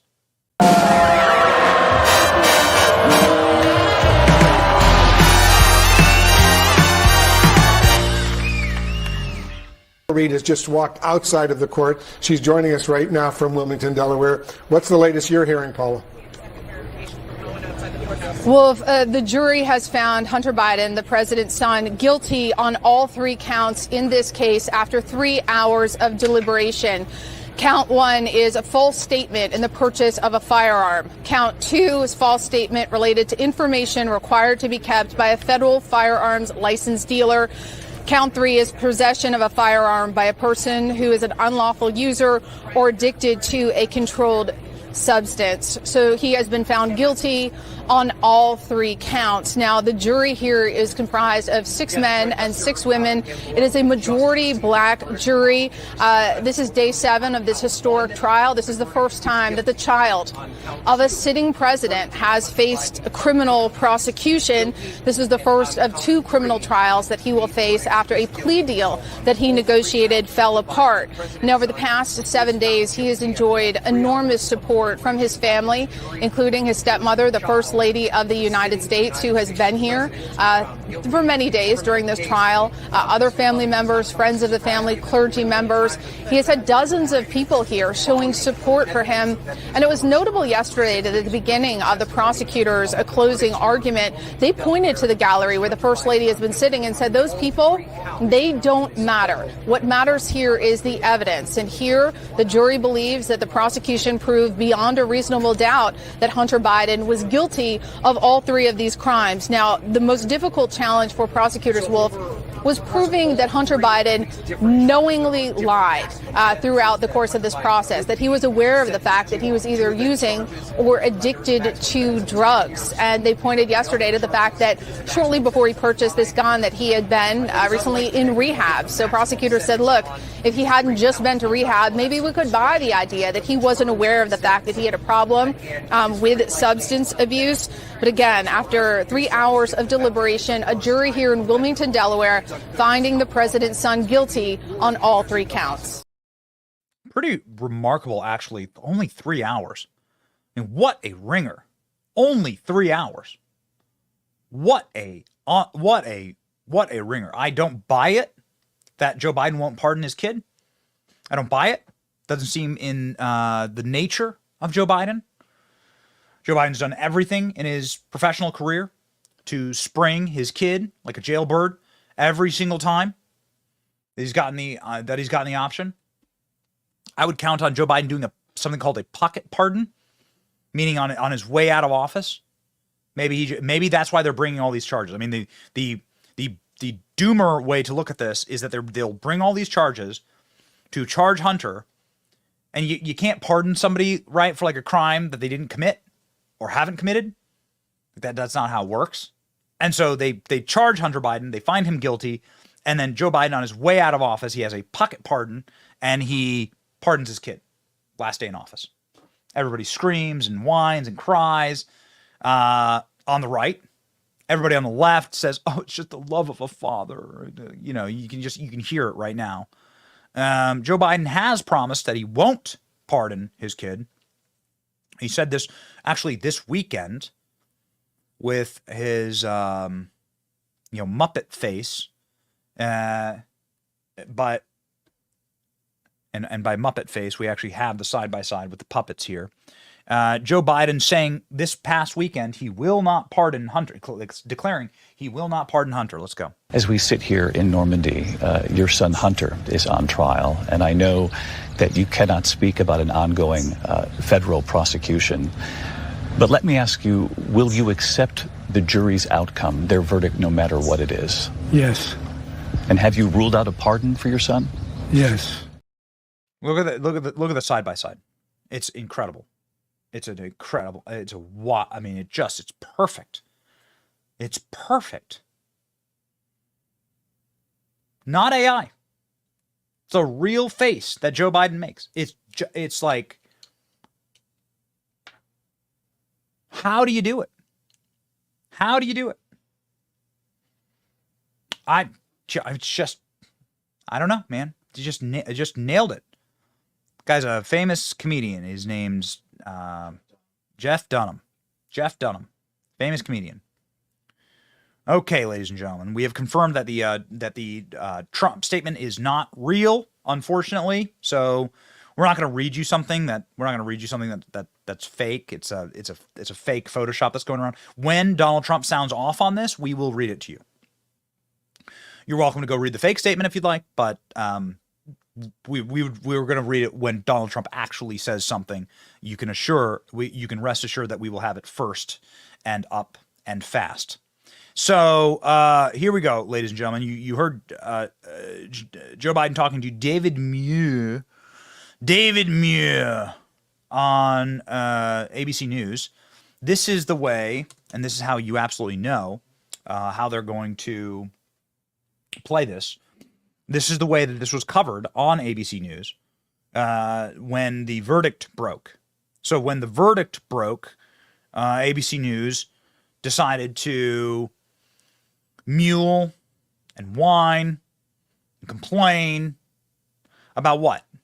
The love of a father for his addict son. Yeah, really, it's incredible. It's incredible. Not a single word for any of the hundreds of thousands of young black men that Joe Biden sent to prison to destroy their lives. Not a single word for them. Nobody was ever crying about the addicts and the sadness of those tales.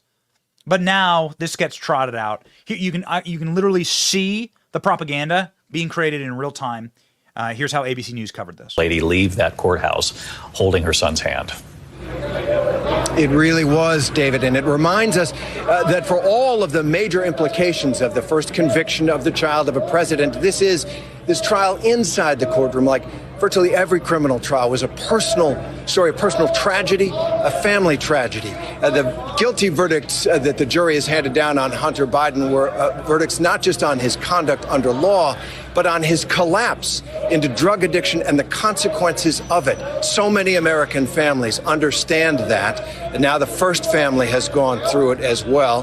The political consequences of it may be tempered by the fact that this is a scourge that has touched so many American families, even the president's. No.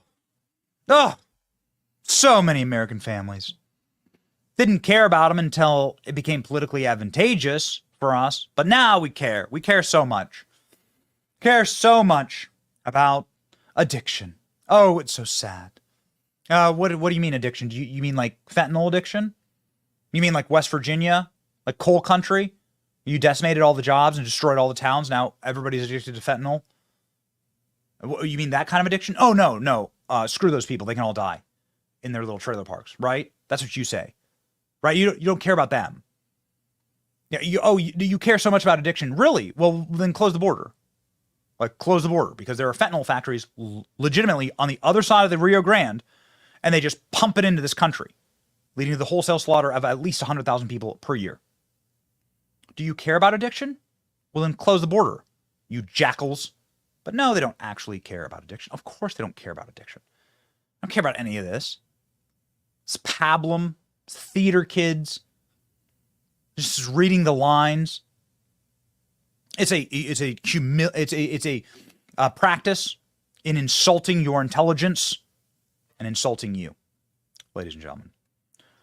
So this is going to, again, have profound effects.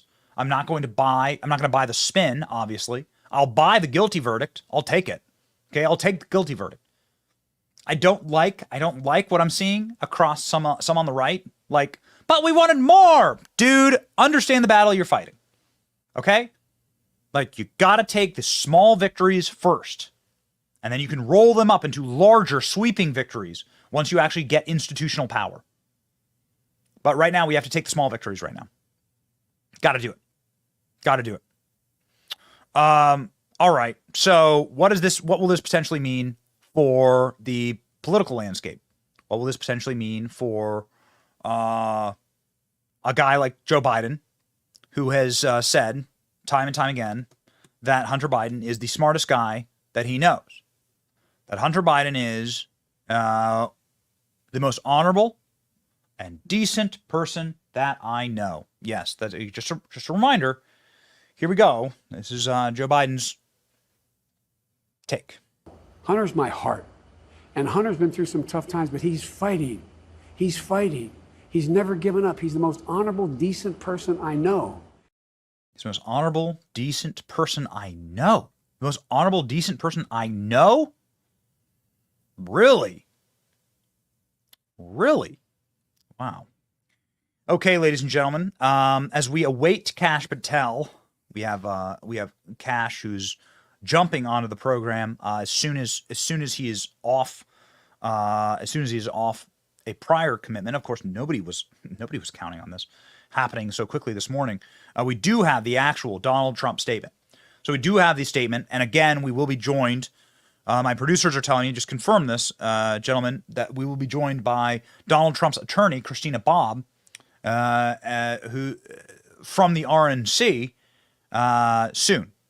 And so stay tuned for that. We want to obviously get that reaction. Trump campaign statement on Hunter Biden trial verdict and Biden crime family. This is the real Donald Trump statement. From Caroline Leavitt, the Trump campaign national press secretary. This trial has been nothing more than a distraction from the real crimes of the Biden family, which have raked in tens of millions of dollars from China, Russia, Ukraine. Crooked Joe Biden's reign over the Biden family criminal empire is coming to an end on November 5th, and never again will a Biden sell government access for personal profit. Well, you know what that sounds like? It sounds like a threat. Yeah, that sounds like we're going to have. There's going to be a special counsel put in place in Washington, D.C. to take on a moment like this and to take on the Biden crime family. So that is the official Donald Trump statement. That is the official statement of the Trump campaign, saying that we will never again have a Biden sell access to our government for profit. I like going on offense here, right? I have the capacity and the luxury of celebrating, but this, ladies and gentlemen, I think is very good. They're going directly on offense. I wonder if Donald Trump will bring this up. Will Donald Trump bring this up during the debates? Gonna get the Joe Biden ask the right questions clip from the Iowa State Fair. Man, that is such a good one. I want to just a reminder exactly how hard the Bidens may be taking this. You gotta see this old clip of Joe. Okay, here we go. What are they saying about the ramifications potentially of all of this? The ramifications, ladies and gentlemen, on CNN, the pundits are saying, well, Republicans may regret this because it could lead to stricter gun laws. Very interesting debate here. Let's watch.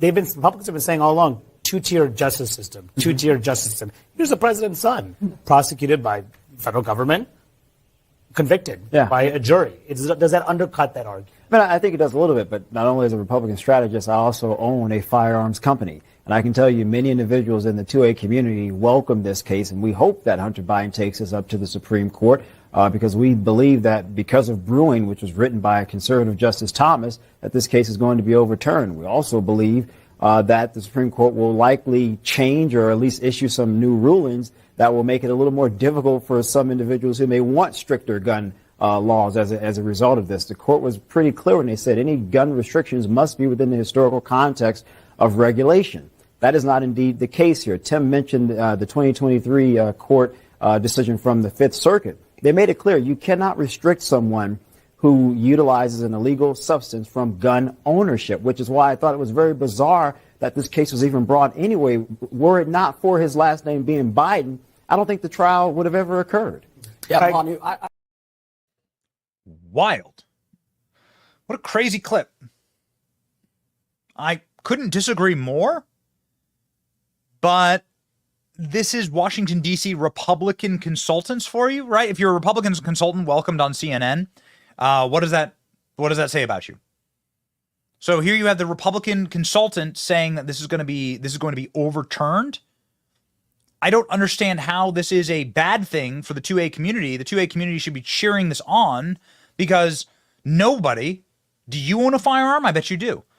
Do you want the prosecution of people who dump firearms in trash cans next to high schools? Yes. Nobody wants that. You're going to give me that at school.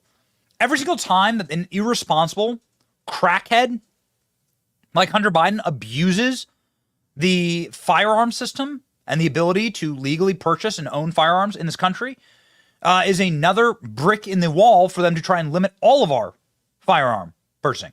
So I am very pro the prosecution of gun criminals, like actual criminals, people who criminally mismanage or make our streets or our country less safe over their negligence and stupidity with firearms. Not the vast preponderance, 99.9999999% of firearm owners who are deeply cautious and careful and responsible with their firearms. Like, this is the paradigm that happens. They blame the rest of us for the Hunter Bidens of the world. So I don't know what the hell that guy was talking about. Like this should not be overturned. Hunter Biden should go to prison for this. Like, and that's a very good thing. I don't want irresponsible. I don't want a bunch of guns left in trash cans by schools. That's a good thing. No firearm owner wants that. No firearm owner wants a bunch of like crackheads to be able to go in and lie on their forms and get guns. That's not that's not the way it's supposed to be. That's not the country you want to live in. So good, actually. Weird clip there, guys. Strange one. Here's another strange clip and a insight into exactly what's going on in what's left of Joe Biden's brainstem right now. Joe Biden talking in Iowa to Fox News whilst he was running for president. Remember, Joe Biden came in 5th in Iowa. And he came in 4th in New Hampshire, and his campaign was effectively completely finished until the DNC just decided to, from a corporate perspective, rig everything in his favor for the rest, and then give Bernie Sanders another beach house, right, to drop out. Joe Biden in Iowa being asked way back when, this is 4-year-old clip, about his son Hunter's crimes, and the response tells you everything. Mr. Vice President, how many times have you ever spoken to your son about his overseas business dealings? I've never spoken to my son about his overseas business dealings. And so how do you know? Here's what I know. I know Trump deserves to be investigated. He is violating every basic norm of a president. You should be asking him the question, why is he on the phone with a foreign leader, trying to intimidate a foreign leader, if that's what happened? That appears what happened. You should be looking at Trump. Trump's doing this because he knows I'll beat him like a drum. And he's using the abuse of power and every element of the presidency to try to do something to smear me. Everybody looked at this, and everybody's looked at it and said there's nothing there. Ask the right questions. Mr. Biden, okay, but you've never spoken to... Ask the right questions. What an what incredible privilege. Man, you want to talk about privilege? It's having your senator daddy spring you from jail again and again and again, like Hunter Biden's had his entire Nepo baby life. You want to talk about privilege, dude? Privilege is being able to like look at reporters and like scream at them, ask the right questions. Dude, seriously. And then behaving like this. When reporters begin to ask the right questions about your family, here's Mike Allen of Axios pressing ever so lightly on Joe Biden, not buying the initial barrage that's put up in defense of his crime family, and then watch how enraged Joe Biden gets at the just light questioning of the criminality of his family. Watch. Hunter Biden, your son, was getting paid a lot of money to serve on the board of a Ukrainian energy company facing serious corruption charges. You were the vice president running point on Ukraine. The average Joe hears that and says, that sounds fishy. What's your understanding of what your son was doing for an extraordinary amount of money? I don't know what he was doing. I know he was on the board. I found out he was on the board after he was on the board, and that was it. And there's nobody. Well, you've had a lot of time. Isn't this something you want to get to the bottom of? No, because I trust my son. But that doesn't pass the smell test. Like when you're vice president, isn't there a higher standard? Don't you need to know what's happening with your family? Don't you need to put down some guardrails? Unless there was something that was, there was something on its face that was wrong. There's nothing on its face that was wrong. So look, if you want to talk about problems, let's talk about Trump's family. I mean, come on. This is, these guys are amazing. So you think that everything that happened was kosher? There's not one single bit of evidence, not one little tiny bit, to suggest anything done was wrong. There's not one little tiny bit, not one little bit of evidence that anything that Hunter Biden did was wrong. Well, that clip did not age well. Somebody who has aged very well, and somebody who's part of an organization that is really just doing all of the heavy muscle lifting on the legal front for ensuring that there is legal accountability for criminals on both sides of the aisle, but just in general, that there is some measure of accountability when it comes from the right, ladies and gentlemen, is the Article 3 Project Senior Counsel, Josh Hammer, who joins the program now.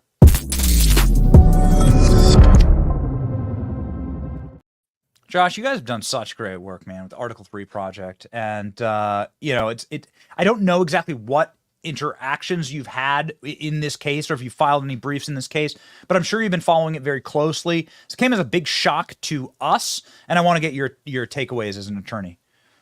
Yeah, Benny, thanks for having me. So we have been tracking it very closely at the Article 3 Project. We've been tracking it very closely on my daily legal lawfare show, America on Trial with Josh Hammer. So I've been all over this case. Benny, a lot of our fellow conservatives have been, I think, quickly dismissing this case, saying it's kind of a show trial. It's no big deal. Mm-hmm.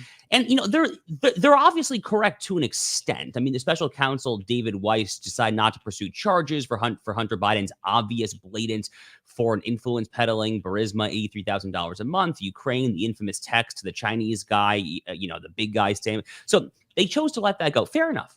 Point taken. But Benny, the reason why I have been paying very close attention to this trial, and the reason that I am relieved, and yes, I have to say I'm a little bit surprised by the fact that there was a guilty verdict today.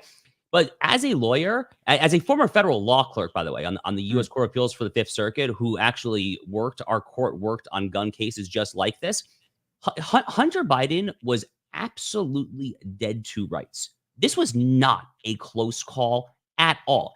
I followed the trial closely day in and day out. The Hunter Biden legal defense, Benny, was comical. They were basically saying, oh, you know what? He was like a drug addict in like September of 2018. And then, oh, by the way, yeah, he had like another relapse like a few days after the gun. But no, take our word for it. At the exact day in October 2018 where he purchased the gun, he was not a user of a controlled substance as the relevant statute, 18 U.S. Code 922 defines it. Give me a break.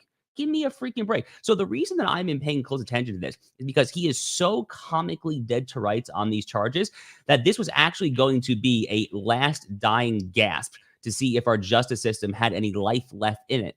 And, I have to say I'm a little bit surprised, but here we are talking about it. We got the right result. Now let's see if he goes to prison. That's the next big question, obviously. So I couldn't agree with you more. I think that oftentimes our movement is one that can't take a W. Yeah. And can't accept a win, and is perpetually screeching and screaming about like what should have happened in some like grandiose strategy. But there is no grandiose strategy. You must win small battles to win a major war, and you have to win these little incremental battles are important. Like having a piece of the armor ripped off the Biden, like finding a Biden guilty on these charges is a good thing. This is the first time a Biden's been found guilty on these charges, and it has happened in their backyard in a city where every person from the bum on the street to the mayor owes the Bidens a favor. They were able to return a guilty on all counts verdict, and that really says something. Yeah, it really does. It absolutely does. I mean, look, these are jurors from Wilmington, Delaware. Wilmington is where the Biden-Harris campaign is located. That's a big deal. I mean, that is a big deal that a jury of one's peers just found the most famous family in the entire state of Delaware guilty. Admittedly, again, it's not the FARA stuff. It's not Ukraine, China, but still. The guy blatantly lied on an ATF background check form. I'm a gun owner. Everyone who's ever bought a gun knows exactly what we're talking about here. You check that box. It's a very well-known thing. The dude blatantly lied, and he's going to pay some to be determined price for it. So it's a good win. Again, as a lawyer myself, as someone who clerked on a federal court of appeals, as someone who still speaks at law schools all across the country, this makes me happy. This is a good day because it restores some faith for me in the justice system. Is everything perfect out there? No. I'm not going to pretend like it's better than it is. Obviously, the lawfare against Donald Trump's disgusting. A lot of good people on our side, everyone from Steve Bannon to my friend John Eastman, they're getting prosecuted, sent to jail. It's all disgusting. But as you said, Benny, a lot of folks on our side can't take a win. This is a win right now, and we should take it. Yeah. So can you talk me through what sentencing looks like? The 25-year number keeps being thrown around. Is that unlikely? I know that the federal government does not sniff at gun charges and takes it quite seriously. Yeah, so guns, drugs, I mean, these are some of the most common federal prosecutions out there. No doubt about it. I mean, this is kind of a bread and butter federal prosecutor's case right here. So 25 years is the maximum under the sentencing guidelines for these 3 felony counts. Is he going to get it as a first-time offender? I mean, massive air quotes there because the guy's been on the wrong side of the law for many decades. But as a first-time actually, sentenced and convicted offender, look, he's probably not going to get the full 25 years. That's typically not how it works. The real question is he going to get any time, or is he just going to get a slap on the wrist and just get a home confinement, probation, mandatory drug treatment, rehab kind of thing? And I will be very let down if it is the latter. I think that we on the right, but we more generally on the side that is pro rule of law, that wants to see the law actually applied to everyone, no matter what your ideology, no matter what your wealth, your social class, your connections, this, that. We should be rooting for prison time here. We're not going to get 25 years. That would be great, obviously. We're not going to get it. But we have to see something here. And then the question, obviously, is if there is some meaningful prison time, call it 6 to 12 months or more than that, or ideally more than that, of course, is Joe Biden going to pardon? Well, I don't think he can before the election at a bare minimum. But don't be surprised if he does so the day after the election, Benny. So a pocket pardon maybe on his way out of office or something like that. Brett Tolman, who's also a federal prosecutor, has been on the program talking about the enormous number of gun crimes and violations that he's brought and how slam dunk they are from a federal perspective. How they like the judges don't even bat an eye. They just give you, they'll give on a gun charge. The judges that he's worked with just give you whatever you ask for, right? Because people take this stuff very, very seriously when you're lying on your federal NICS forms. And so I guess they are in a very tough position here because Joe Biden has made it a tentpole issue to go after gun criminals, right? Like every other weekend, Josh, there's like a new gun criminals gun event at the White House to demonize legal law-abiding gun owners. And now Joe Biden's only surviving son is a convicted gun criminal. This puts them in a weird spot, right? Yeah, it really does. And it's actually even weirder than that. And I'll explain to you why. So the Hunter Biden legal defense was a little bit shambolic and all over the map because they probably knew deep down that their client was completely guilty of all these charges. So what they mainly tried to do was to impeach the credibility of the government's witnesses. So that would be, for example, Beau Biden's widow, that was then Hunter Biden's girlfriend. Then they tried to impeach the credibility of the stripper who said that she saw Hunter Biden doing crack every 20 minutes. And then they just tried to sow some evidentiary seeds of doubt and say, no, he actually was sober around that time. But when they couldn't do the witness impeaching or the fact doubt sowing, then they relied on an interesting legal theory that essentially goes as follows, which is that the statutes with which Hunter Biden was being prosecuted were unconstitutional, either facially or at least as applied here. And what that means is that it's unconstitutional because the Second Amendment prohibits it. They were actually ironically taking like an NRA-style Second Amendment absolutist argument, which is deeply, deeply ironic and quite humorous for anyone who knows anything whatsoever about the history of Joe Biden's career as a longtime senator from Delaware, where he was one of the loudest proponents of gun control in the entire U.S. Senate. So the whole thing is kind of dripping rich with irony, frankly.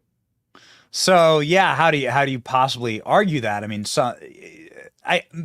perhaps I'm naive on this, but it does seem like there is no argument, and that Joe Biden would suffer some real immense political backlash for pardoning his kid here. Again, maybe I'm naive.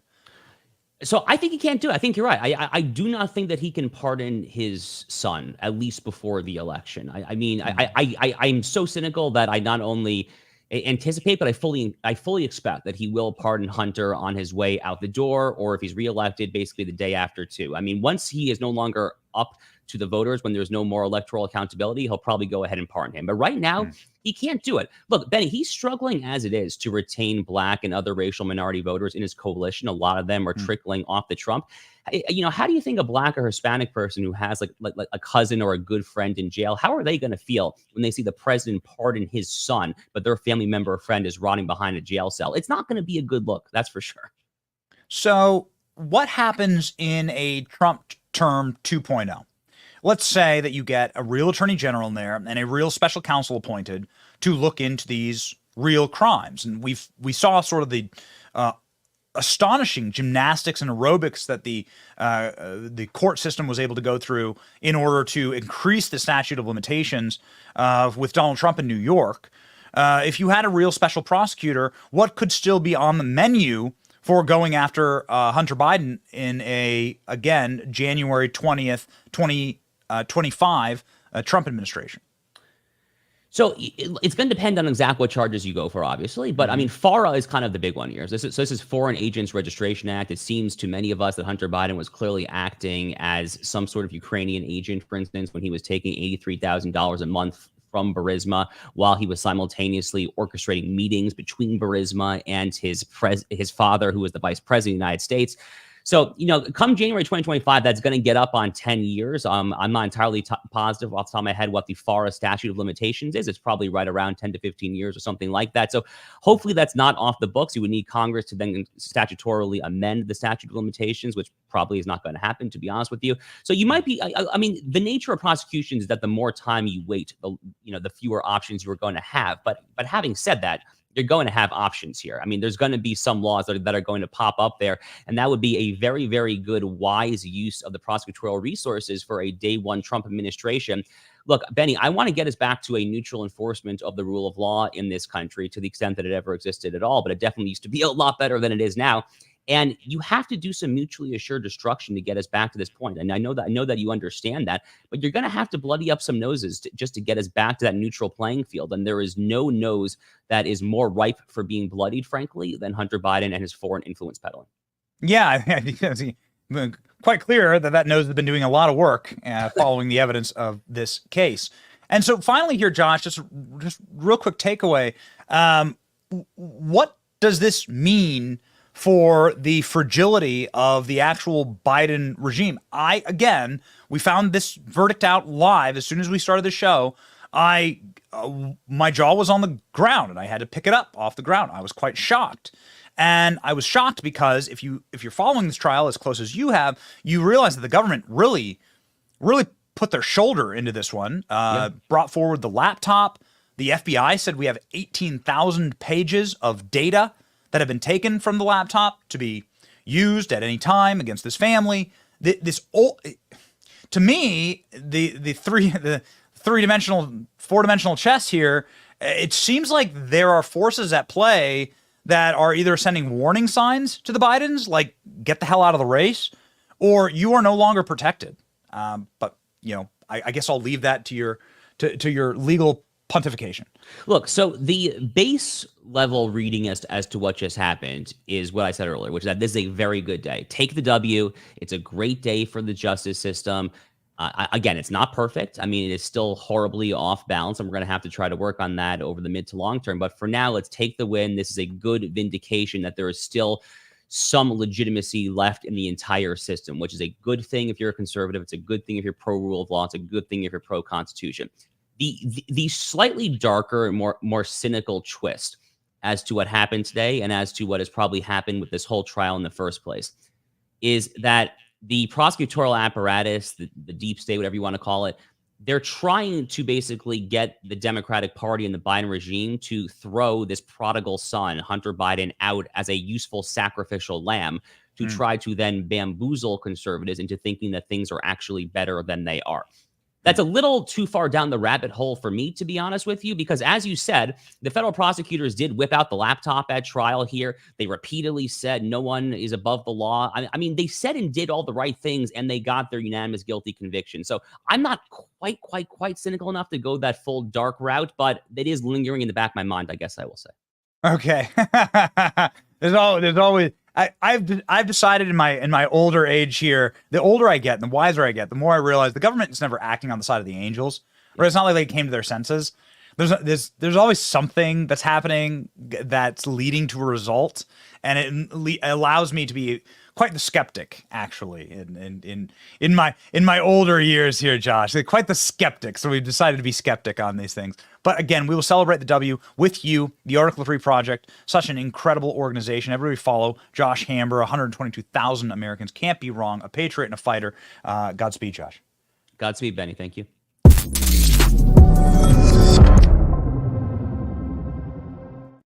Ladies and gentlemen, okay, here we go. Joining us now, a guest that we are very, very excited to have on the program, Christina Bobb, the former Trump attorney and somebody who is just such an absolute fighter for you and for me and for the president. Very interesting to hear what Christina has to say. Joining the program live now.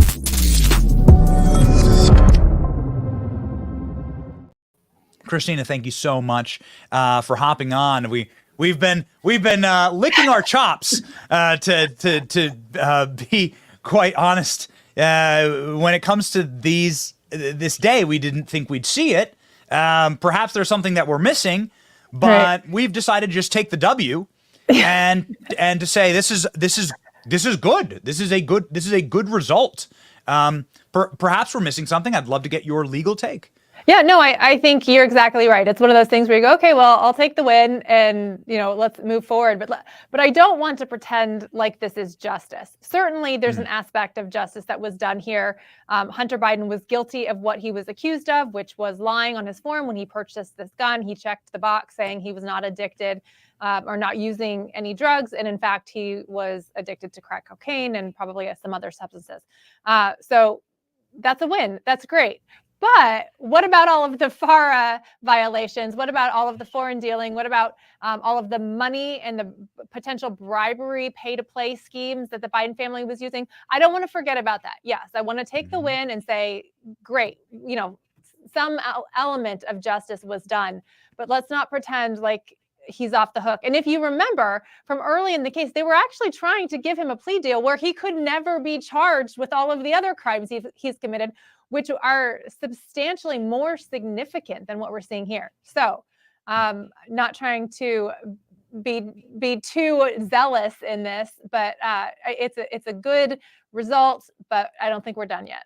I mean, I like going on offense. This very much is like a Clue game where the most obvious game of Clue, like the crack cocaine's on the gun, like the crack's on the gun. The federal government presented the evidence. You can see the crack on the gun. We have the photos. We put it up on the show. So yeah, it's like the most obvious game of Clue, and they got it right. I just never thought that I'd see a member of the ruling class and a member of the Biden family, especially in a Wilmington courthouse, face a guilty verdict and a unanimous guilty verdict.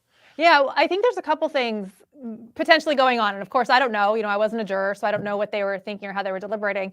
But one, I think to your point, the evidence was so overwhelming that I don't think, anybody who wanted or was willing to do mental gymnastics to pretend like Hunter Biden wasn't guilty and that this is somehow a sympathy case for an addict, the evidence was so overwhelming, you could not make those leaps. You couldn't make those jumps to say, you know what, let's let him off on this one. The other aspect, I heard another commenter say on this that I thought was very interesting was maybe the jury just is aware of what's going on and was like, if if we don't convict him, all hell is going to break loose, because everybody can see how biased the justice system has become, that maybe they were just like, we have to convict him. Like, we can't, if we let, and could you imagine if they actually came back and acquitted, if they gave Hunter Biden an acquittal, I mean, like heads would explode. So, I don't know what happened in the jury room. I think it's probably somewhere in between that, but he was guilty and they came to the right verdict, and I'm grateful for it. So your former boss, Donald Trump, has a statement out from the official campaign account. Hunter Biden has a statement out. The statements are quite different, but the statement from the campaign account effectively matching what you said earlier, that there needs to be real accountability for the real crimes here, which is you were acting on behalf of Ukraine and Kazakhstan and Russia and China, and you weren't declaring that, and then you were acting against the United States by, one of the deals was selling off our natural resources to China, trying to sell an LNG port in Houston and give all of our natural gas to our geopolitical enemy in China. I mean, this was just one of the many schemes. The $3 million from the mayor of Moscow's wife, and so on and so forth. And so I guess my question to you is, from a legal perspective, what accountability can still happen with the Bidens? Could a special counsel be appointed on January the 20th, 2025, when Donald Trump is sworn into office? Well, sure. I think there's a lot of evidence out there that there are very significant indicators that the Biden family was committing significant crimes, collaborating with our adversaries, collaborating with China, with Russia, with Kazakhstan, with Ukraine, with all of that. And to the extent that they want to claim, some sort of statute of limitations, I think there's plenty of statute of limitations arguments. One, depending on the crime, that you don't pick a crime and then try to investigate to match the crime. You have to just investigate and see what comes out. We don't know exactly what would come out, so we can't really get into any statute of limitations issues until we know what the evidence actually points to. And then, to the extent that there is a statute of limitations issue, I think the fact that the Bidens were in control of the Department of Justice, they're not going to prosecute themselves. So I think there's very reasonable possibility to try to toll any potential statute of limitations. And I wouldn't be surprised if some of the crimes are egregious enough that you don't need to worry about the statute of limitations. Yeah, that's very interesting, especially coming from you, because you've served in such a capacity for the president, as somebody who's been on his legal defense and represented and presumably in a second Trump administration. Perhaps you'd be there at the DOJ looking into these things. Can you talk me through your last comment there? Because you just said maybe there is no statute of limitations. Can you unpack that for us? Sure. Well, and I can't speak for Donald Trump. I don't know what he's going to do and what he's going to appoint and try to investigate. But as far as Americans that are concerned and say, hey, we want Hunter Biden and whoever was selling information to our adversaries, we want them held accountable, I think they should be investigated. And I think you need either a special counsel or, imagine that, just the Department of Justice doing their job, investigating into foreign dealings. I think there needs to be an investigation into what occurred.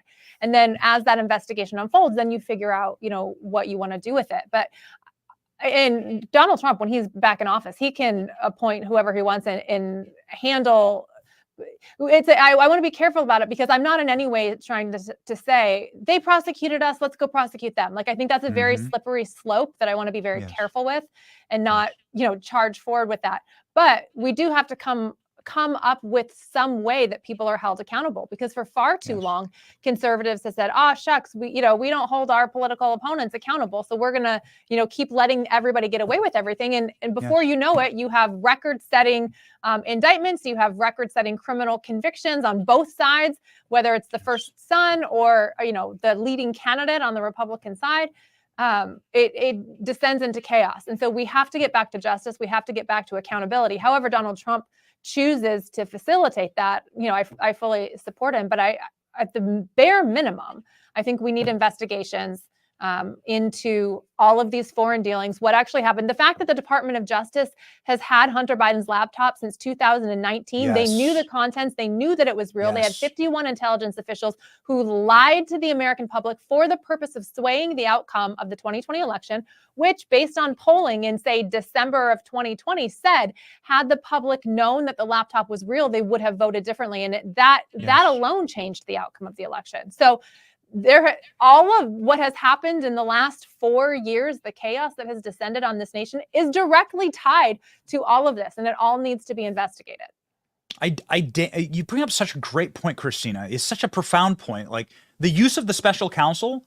If you look back at like Russiagate, for instance, and I deign to say it, but that exonerated Donald Trump entirely, right? The issue was shot dead forever.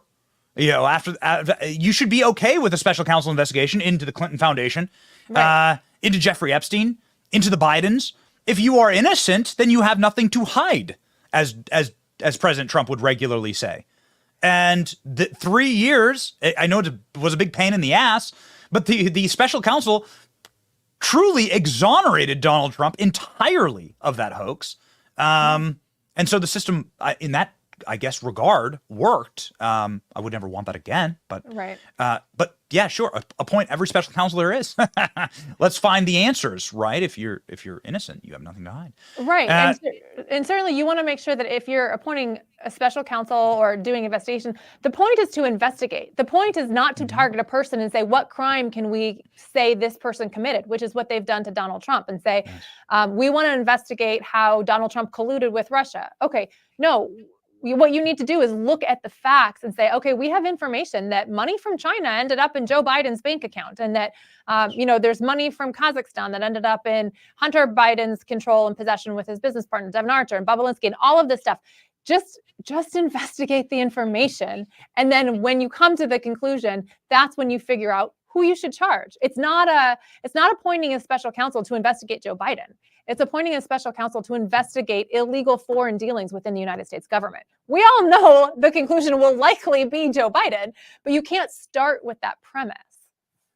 So the president will face off in days with Joe Biden on a debate stage. I know this is putting you on the spot here, but how would you advise him to talk about this issue of Hunter Biden? He has brought it up on a debate stage with Joe Biden before Hunter Biden. Donald Trump? How would Donald? How should? I think Donald Trump. I cannot in any way try to advise Donald Trump on this. He is the master at this. He has the most amazing instincts, and he handles this so well. I think. I think the statement that they put out really is threading that needle and is hitting the point that needs to be hit, which is, that's great. We got the win. It's great that, the jury held Hunter Biden accountable, but this isn't what he needs to be held accountable for. And I think that's the vein that he needs to go down. As far as how he does that, Donald Trump is the master of this. That's why they don't like him. They don't like his mean tweets. They don't like the fact that he's very he's crafty and he's funny, and he comes up with funny things on the fly, and they don't like that. And I anticipate that he'll do that on the debate stage. It'll be great. It'll be a show. I mean, I have no idea why they're letting Joe Biden do it unless they have something planned. Like, Donald Trump's going to run circles around him, but it'll be fun for us. Yeah, that's right. Joe Biden, every single week, Joe Biden has a new gun criminals event at the White House, and talking about how horrible gun crime is in the country. And well, now it hits home, Joe. Now, yeah. So Hunter Biden might be sentenced to 25 years. We'll see what happens in the tax case in California. Yeah. I want to get your comments on the sentencing of President Trump just days before the GOP convention in New York. Just shifting gears here. Yeah. What is your thoughts on that? What do you believe will happen? Is there a strategy there? Sure. Well, his trial team in New York, I'm sure, has a strategy. I think they want to confine him in some way. I don't know that they will end up doing that. But, you can see what they want to do by hearing the liberal pundits in these mainstream medias that are like, oh, Donald Trump in jail. They get so excited about it. It's like, okay. It's like a psychosexual fetish for these people. Yeah. It is the most bizarre thing. They come up with the craziest dreams and schemes that they want to happen and talk about them on television, and then none of them ever actually materialize. So I think they want to confine him in some way, but I don't think they will. I think they know it's bad for the country. I think they know it's bad. Quite honestly, it's bad for the election. But if they do try to do that, you know, the $400 million that Donald Trump has raised in the last few days will look like pennies compared to what happens. The convention in Milwaukee will be the biggest blowout convention that the RNC has ever seen. I think the support for Donald Trump at that point, I mean, that at that point, it's just like, it's just fun because you can see the government scrambling, and it's just kind of fun to be the little guy when you see the government scrambling, right? And I say that as far as like from a voter's perspective. Voters want to be the one that's like, yeah, we're taking on the man, right? Well, I mean, that they're making it pretty clear that that's what's happening right now. So I think anything they try to do to him will backfire massively. So I think they should recognize that by this point. They've only had about 10 years to figure that out. So I don't think that they'll actually confine him or you know, really do anything too substantial. But if they do, it will only be a boost for Donald Trump. All right. Well, I wanted to give, I mean, you seem like every time you're on the program, Christina, you seem like you're such an, you faced so much on behalf of the president. You've faced so much, we would call it like, truly the heart of darkness or evil, and you're always chipper, you're always cheerful, you're like optimistic, sunny side up, glass half full, silver linings. And so I'd love to give you, just in closing here, an opportunity to like tell us what's the path forward. 5 months to the general election. Crazy. You know Donald Trump about as well as anybody. Have worked for him legally for years. Can you give us sort of a trajectory and an outlook forward through the general? Well, I think Democrats are desperate. I think they're going to do a lot of desperate things to try to scare us. I mean, I've seen it up close and personal that they work very hard to scare you to voluntarily surrender your rights. They want to scare you out of participating and being part of government and trying to hold your government leaders accountable. And so I think they're going to try to make it scary because that's the only tactic that they really know how to use. And for so long, we've fallen for it. So I think you know, we're going to see some things where they're going to try to make it dark, but I absolutely believe Donald Trump is going to prevail. I believe truth prevails. I do not believe America is over.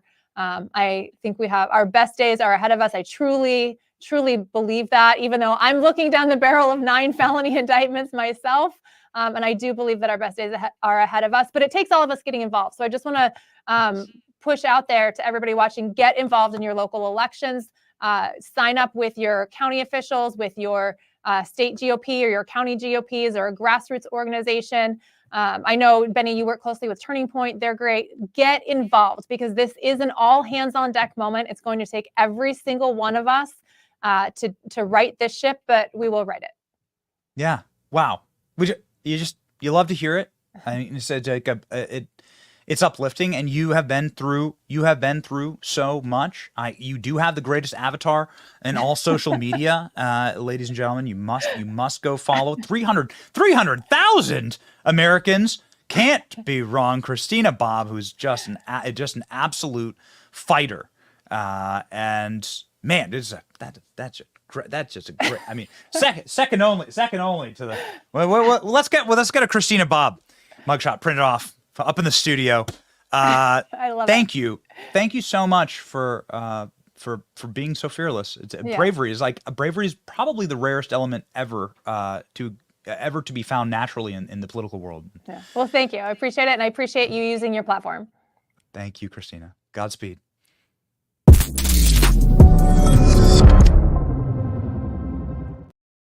All right, ladies and gentlemen, amazing. Christina Bobb.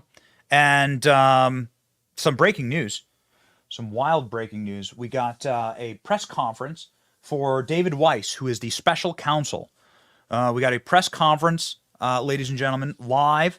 David Weiss, the special counsel, who was just able to get the guilty verdict on Hunter Biden. Let's go to that, and let's watch together.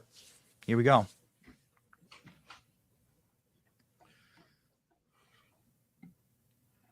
Good Never heard him afternoon. speak. My name is David Weiss. I'm special counsel.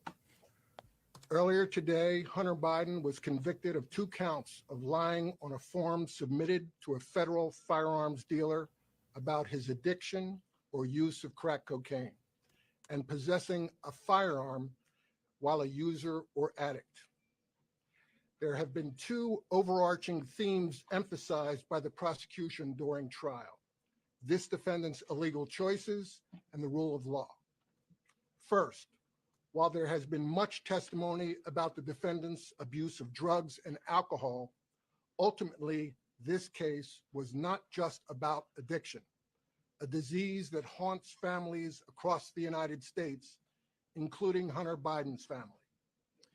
This case was about the illegal choices defendant made while in the throes of addiction, his choice to lie on a government form when he bought a gun, and the choice to then possess that gun. It was these choices and the combination of guns and drugs that made his conduct dangerous. Second, no one in this country is above the law. Everyone must be accountable for their actions, even this defendant. However, Hunter Biden should be no more accountable than any other citizen convicted of this same conduct. The prosecution has been and will continue to be committed to this principle and to the principles of federal prosecution in carrying out its responsibilities. I want to thank the jury for their service. There are few civic responsibilities more important than jury service. 15 Delawareans came to court each day and performed their responsibilities in a professional and conscientious manner. We thank them. I want to thank Derek Hines, Leo Wise, and the entire special counsel team. I am so proud of this group of attorneys, agents, and litigation professionals. This is a difficult assignment. These folks have been working 7 days a week for the last couple months, litigating a variety of issues in district and appellate courts on 2 coasts. They have given their heart and soul to this work. They represent the best that public service has to offer. I am incredibly grateful. Finally, I want to thank Attorney General Garland for providing the support necessary to fulfill our mission, ensuring that we have the independence to appropriately pursue our investigations and prosecutions. As you know, we have additional trials and investigative work to be done, so I will not entertain questions at this time. Our work continues. Thank you for your consideration. Thanks. Mr. Weiss, would you entertain a plea deal in the California case? I'm a witness to Joe Biden being a criminal in Air Force One, Air Force Two. I need to be in your grand. Okay. Was that Mike McCormick there? It sounded like our friend Mike McCormick there asking a question. So, all right. That was David Weiss, kind of exactly what you'd thought he'd be. And David Weiss is the little gremlin federal servant boy who has been doing everything that he possibly can to hide and cover for the Bidens, to go soft as a down pillow on Hunter Biden, and to try and cut a deal. And they were this close, cut a deal with Hunter Biden in order to get off on all these charges, along with get immunity for pretty much everything under the sun from the federal government. And they weren't able to do it. Hunter Biden blew it all up. And part of the reason why they weren't able to do it was because of, one, George Noriega, who sniffed it out and deserves a lot of plaudits for that. But 2, because of incredible organizations like Judicial Watch, who were telling the truth about the Biden criminality, the Biden crimes. Judicial Watch was filing briefs and lawsuits against the Biden administration. And now, the founder and president of Judicial Watch, Tom Fitton, joins the program.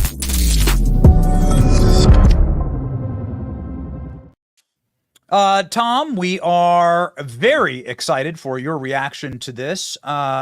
Is it time to celebrate a W, or is something else happening in the courthouse in Delaware?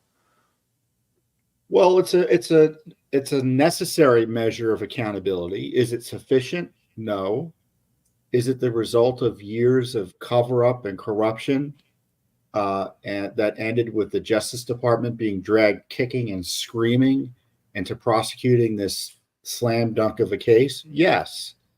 So I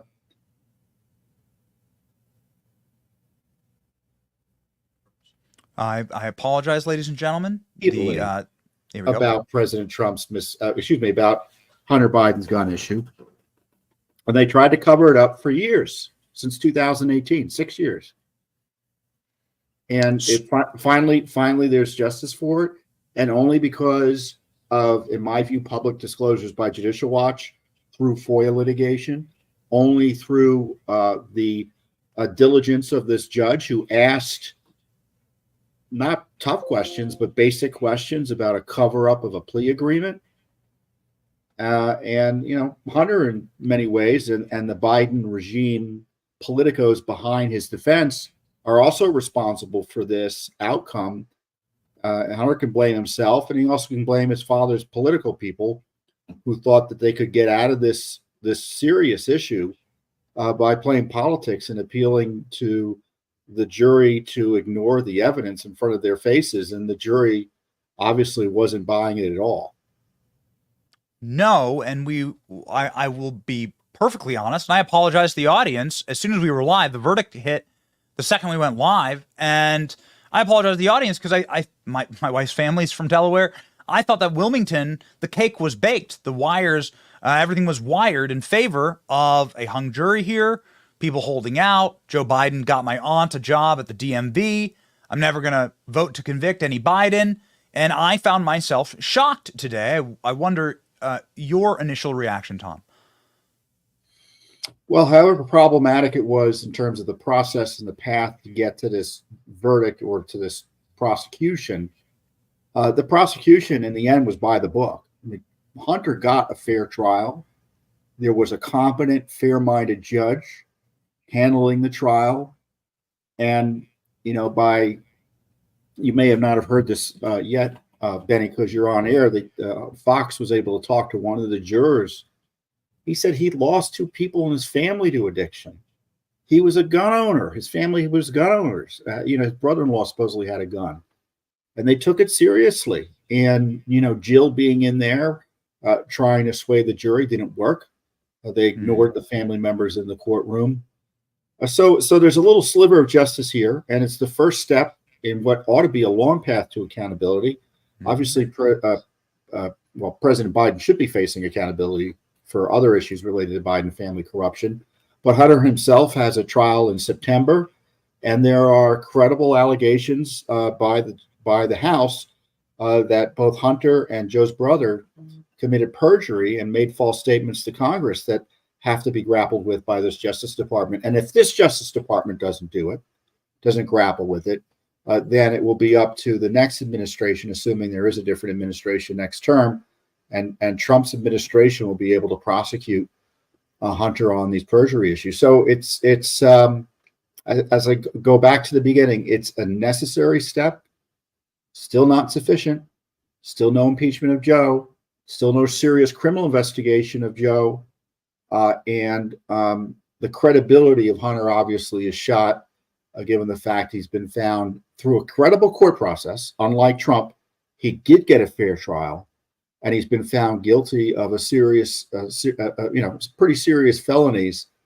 And I'm a Second Amendment guy, and I'm somewhat skeptical of some of the laws at issue here. But I tell you, Benny, when you see his handling of that gun and the evidence that was, I don't know if it was presented directly to the jury, but we've seen, the pictures of him handling that gun. You can see why that law is in place. But Hunter is lucky no one was killed as a result of his criminal activity. Yes. It does seem like the simplest, I guess in the, the standards have been lowered, so low, but if you look through the evidence in this trial, this is like the easiest game of Clue ever. They have the coke on the gun. We saw the photos. The photos are now public. You can see the white powder on the gun. The FBI at Quantico saying, yeah, it's cocaine. Like it's on the firearm, and it's on the gun pouch, and here's the photos to prove it. And the Hunter Biden laptop's real. I mean, it's the easiest and they game had to that clue. laptop since December of 2019, at least, right? It's been confirmed. December of 2019. They went immediately to the store when the gun was disposed of by Haley, according to Politico. And we got the Secret Service documents, and Politico was asking questions, and the Secret Service's response was internally, did someone call in a favor? So they all knew about Hunter. Everyone knows about Hunter. And this is the frustrating thing. Everyone knows in this city, and I don't mean everyone literally, but generally speaking, Hunter is a known quantity. Joe obviously is a known quantity. I mean, heck, does anyone think he became a criminal just because he became vice president? That he wasn't engaged in this racketeering when he was senator? These reputations preceded them all. And by the way, while they were protecting Hunter, this FBI and DOJ, they're harassing Trump like never done before in American history. Yeah. So I certainly wouldn't ascribe the better angels to our federal government here. I'm simply taking a W at face value, and wars are fought and won over small battles and small victories that add up to big victories. And I guess the big victory here would be an actual real special counsel investigation run by a real independent DOJ in a second Trump term into what would be the line here. The FARA violations is what I'm seeing a lot of wise people that we like saying this is the true crime. Do you agree? I mean, it's one of the true crimes. This is, to me, kind of basic RICO racketeering operations that were taking place. FARA is kind of like the paperwork version of the foreign influence peddling, right? That's kind of where that may come to a head. And of course, FARA, though, typically is only enforced against Republicans.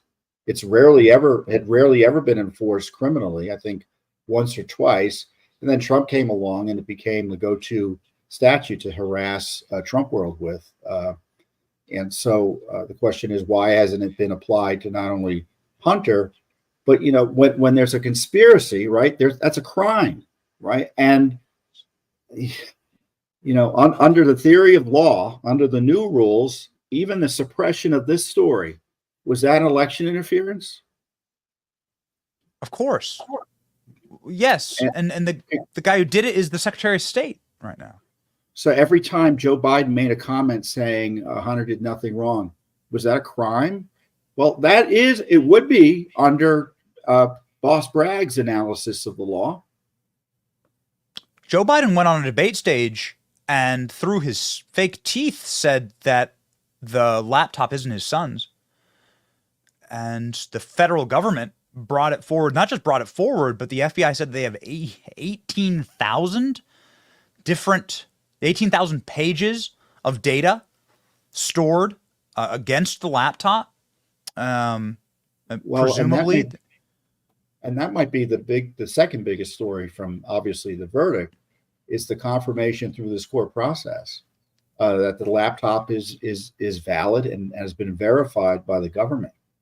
And that all those who suggested otherwise obviously knew better, but were trying to suppress the story and help rig an election in 2020. And I believe you can rig elections, as Bragg has noted, by suppressing information about a candidate. Mm.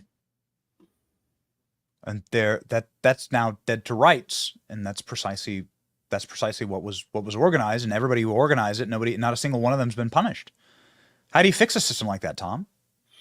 Well, to the degree any of those individuals have security clearances, I think they've behaved in a way that would warrant removal of their security clearances by the next honest administration. In the least. And I'll go back to the basics here. If President Trump's if he's reelected, one might say arguably for the third time, then he should appoint directly a special counsel, not through the Justice Department, directly a special counsel to investigate the grand conspiracy against him and other innocent Americans here in Washington, D.C. and across the several states to deprive him and others of their civil rights under the color of law. That special counsel should be down there with you down there in Florida. That's where he should be based, and be given the resources of the federal government to do a serious independent investigation of this conspiracy against Trump. And the ordinary course should be pursued against Joe and Hunter for the criminality evidently that's been covered up to date. I believe that would do so much to bring forward the actual evidence, which is the point of a special counsel, right? I mean, I guess you deign to say it, but the special counsel exonerating Donald Trump in Russiagate, you could argue that that's a good thing, right? That that's like, you're exonerated, it's done, and the thing's been brought out back and shot in the head, and I hope that is utilized effusively in the second administration.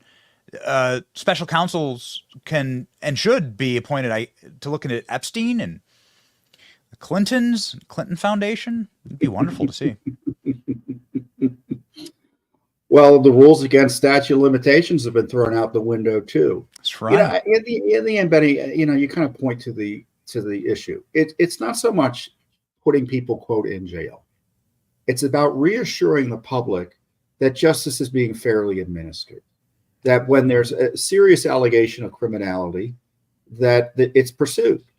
And unless there's serious allegations of criminality, it's not going to result. So in that case, Trump should have been protected from Mueller, and indeed he found nothing. But in case after case, we have serious allegations of criminality by the protected class here in D.C., and it hasn't been pursued. And Joe Biden is Exhibit A. Yes, you saw that with the documents. The exact same thing, but far worse, of course, because he was never president. Many more locations with classified documents, and you could argue far less security because they're inside of institutes that are funded by the Communist Chinese. And nothing. Well, that's dangerous talk. According to Attorney General Garland, he wrote an op-ed today in the Washington Post. I don't know if you noticed it. He sought a gag order, by the way, of President Trump, his Justice Department, a federal court gag order telling Trump not to criticize him and the FBI for raiding his home. And he said all such talk is, quote, dangerous and must be stopped. So he's willing to go to court to stop you from talking, Benny. So watch your back. Wow. Yeah. Okay. Hey. Well, the point is, it's not just rhetoric. I mean, he's asking for the court to shut down Trump's free speech. So when he says things must be stopped, we should take that we should understand that to mean that he wants the government to shut us down. Final question for you, Tom, here is sort of like an esoteric one, which is there any regaining faith inside of these institutions? I mean, you can't run a country when nobody trusts the institutions. You can't have an NFL game when everybody assumes the outcomes are rigged, and knows that everything's been already prefixed. And you can't have a Justice Department when people who are paying attention really see the way that the Justice Department has been operating the last couple of years, have lost all faith. And can it be fixed? Is there a righting of the ship here, or is that ship sailed? Well, the Justice Department is, when we're talking about accountability, Justice Department hasn't faced accountability for their misconduct. If a local prosecutor did what the Justice Department was doing to harass Trump, they'd be facing criminal allegations. Think of that prosecutor who went after the Duke, those Duke students who were falsely accused of rape. I mean, he was held accountable, that prosecutor, in the end. And so when I talk about a special prosecutor, they have to investigate the investigators. And I think the best, let's put it, I don't know if it's the best way, a key way to right the ship at the Justice Department is to ensure that there is an accountability for the abuses that have gone on through outside investigators, criminal investigators, examining the politicization and the weaponization of those agencies to try to jail the political opponents of the Democratic Party. Let's just hope all of the evidence isn't being held in Bill Clinton's socks, because well, did you see that poor guy testified? He said, he kept Hunter's gun in his socks with the socks. After he it's always the socks, Tom. I mean, it all just everything comes back around again. Always the socks. Don't ever bring a black light to Bill Clinton's sock drawer, man. You burn your retinas out. I say this because Tom Fitton has done such remarkable work at Judicial Watch. He's been doing it for decades. You must follow Tom, and you also must look into the Bill Clinton sock saga, which is just it's an all-timer, Tom. I don't think you'll ever get better. I don't think we'll ever get better than that. And there's always something weird going on with the Clintons. Always. Print it on a T-shirt. Put it on a bumper sticker. I'll slap it on my car, Tom. Amen. Everybody follow Tom. Wait! I got to tell you. Please, so we're going to be up in Delaware this week for the Biden Senate records. Because really? they shut our case down because the University of Delaware that has those records said, "Oh, we didn't spend any government money on it, so there's no FOIA here." And then the special counsel says, well, they basically hired people to run the documents or look at the documents for Joe. And we're like, did they lie to the courts? So the judge is going to have a hearing as to whether to reopen the case so we can get those records. Big deal. So you may be getting the Biden Senate records. Well, we may get another chance to get them. So we'll see what the court does, if they're going to buy into the Biden University up there's excuse for misleading the court as to how they were using government money to keep these records away from the American people. We have the article right here at Judicial Watch up on screen. Everybody should go and support Judicial Watch. Obviously, Joe Biden is going to be traveling to Delaware tonight to go be with his son. So maybe you could hitch a ride, Tom. Poor Joe. That's another crisis. 25th Amendment. 25th Amendment. Whew. Yeah. Those are some tough footage of him at the Juneteenth celebration last night. Oh man. Dude, that guy's a mannequin. I don't know. Congress should hold a hearing or two on the 25th Amendment, educate people about what it's there for and how the process would work, and have a little debate about what's happening right now with President Biden. I think that would be a useful educational public policy measure. We'd love to see it. And maybe through those disclosures, we can find out, which Joe Biden they have out today, right? I particularly like number 7, but some people like number 4. You never sure. You can never be sure. And it'd be neat to find out. And they all go to their Roomba charging stations and trot them out. Compare I don't want to digress too much. I know you need to go. Compare Fauci to Biden. Fauci's 2 years older than Biden. And, I found Fauci to be disreputable, but I don't find him to be stupid. I don't find him to be cognitively challenged. That's right. And it shows you that there's a real significant cognitive issue. And all joking aside, I think it's a national security issue. I think it's destabilizing to the country to have someone obviously unfit for office there with really no measures put in place to protect the public from his cognitive challenges. And this is why Congress and the least should have a hearing or two about it. Yeah. Maybe that would stick.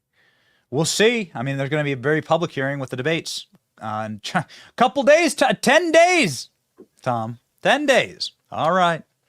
10 days, Joe Biden and Donald Trump debates. So we'll see. We'll see. Well, Trump's going to be under a gag order, at least, perhaps. It's going to be interesting. Yeah, I guess we'll find out what Joe Biden has in his sock drawer. They keep finding little baggies of it all over DC, Tom. All right, Godspeed in Delaware. Everybody follow Tom. 2.6 million people. Can't be wrong. Come on, 2.6 million people. And support Judicial Watch. Godspeed, sir. Thank you, sir. Thank you, Benny.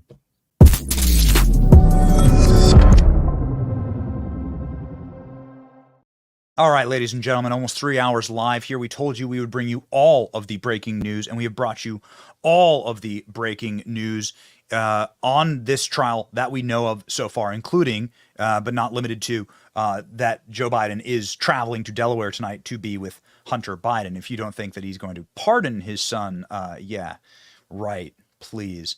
Hunter Biden's statement. This is the last little piece of news that we didn't get a chance to read live, so let's do it right now. Hunter's statement. I am more grateful today for the love and support I experienced last week from Melissa, my family, my friends, my community. What community exactly is that? What community is that?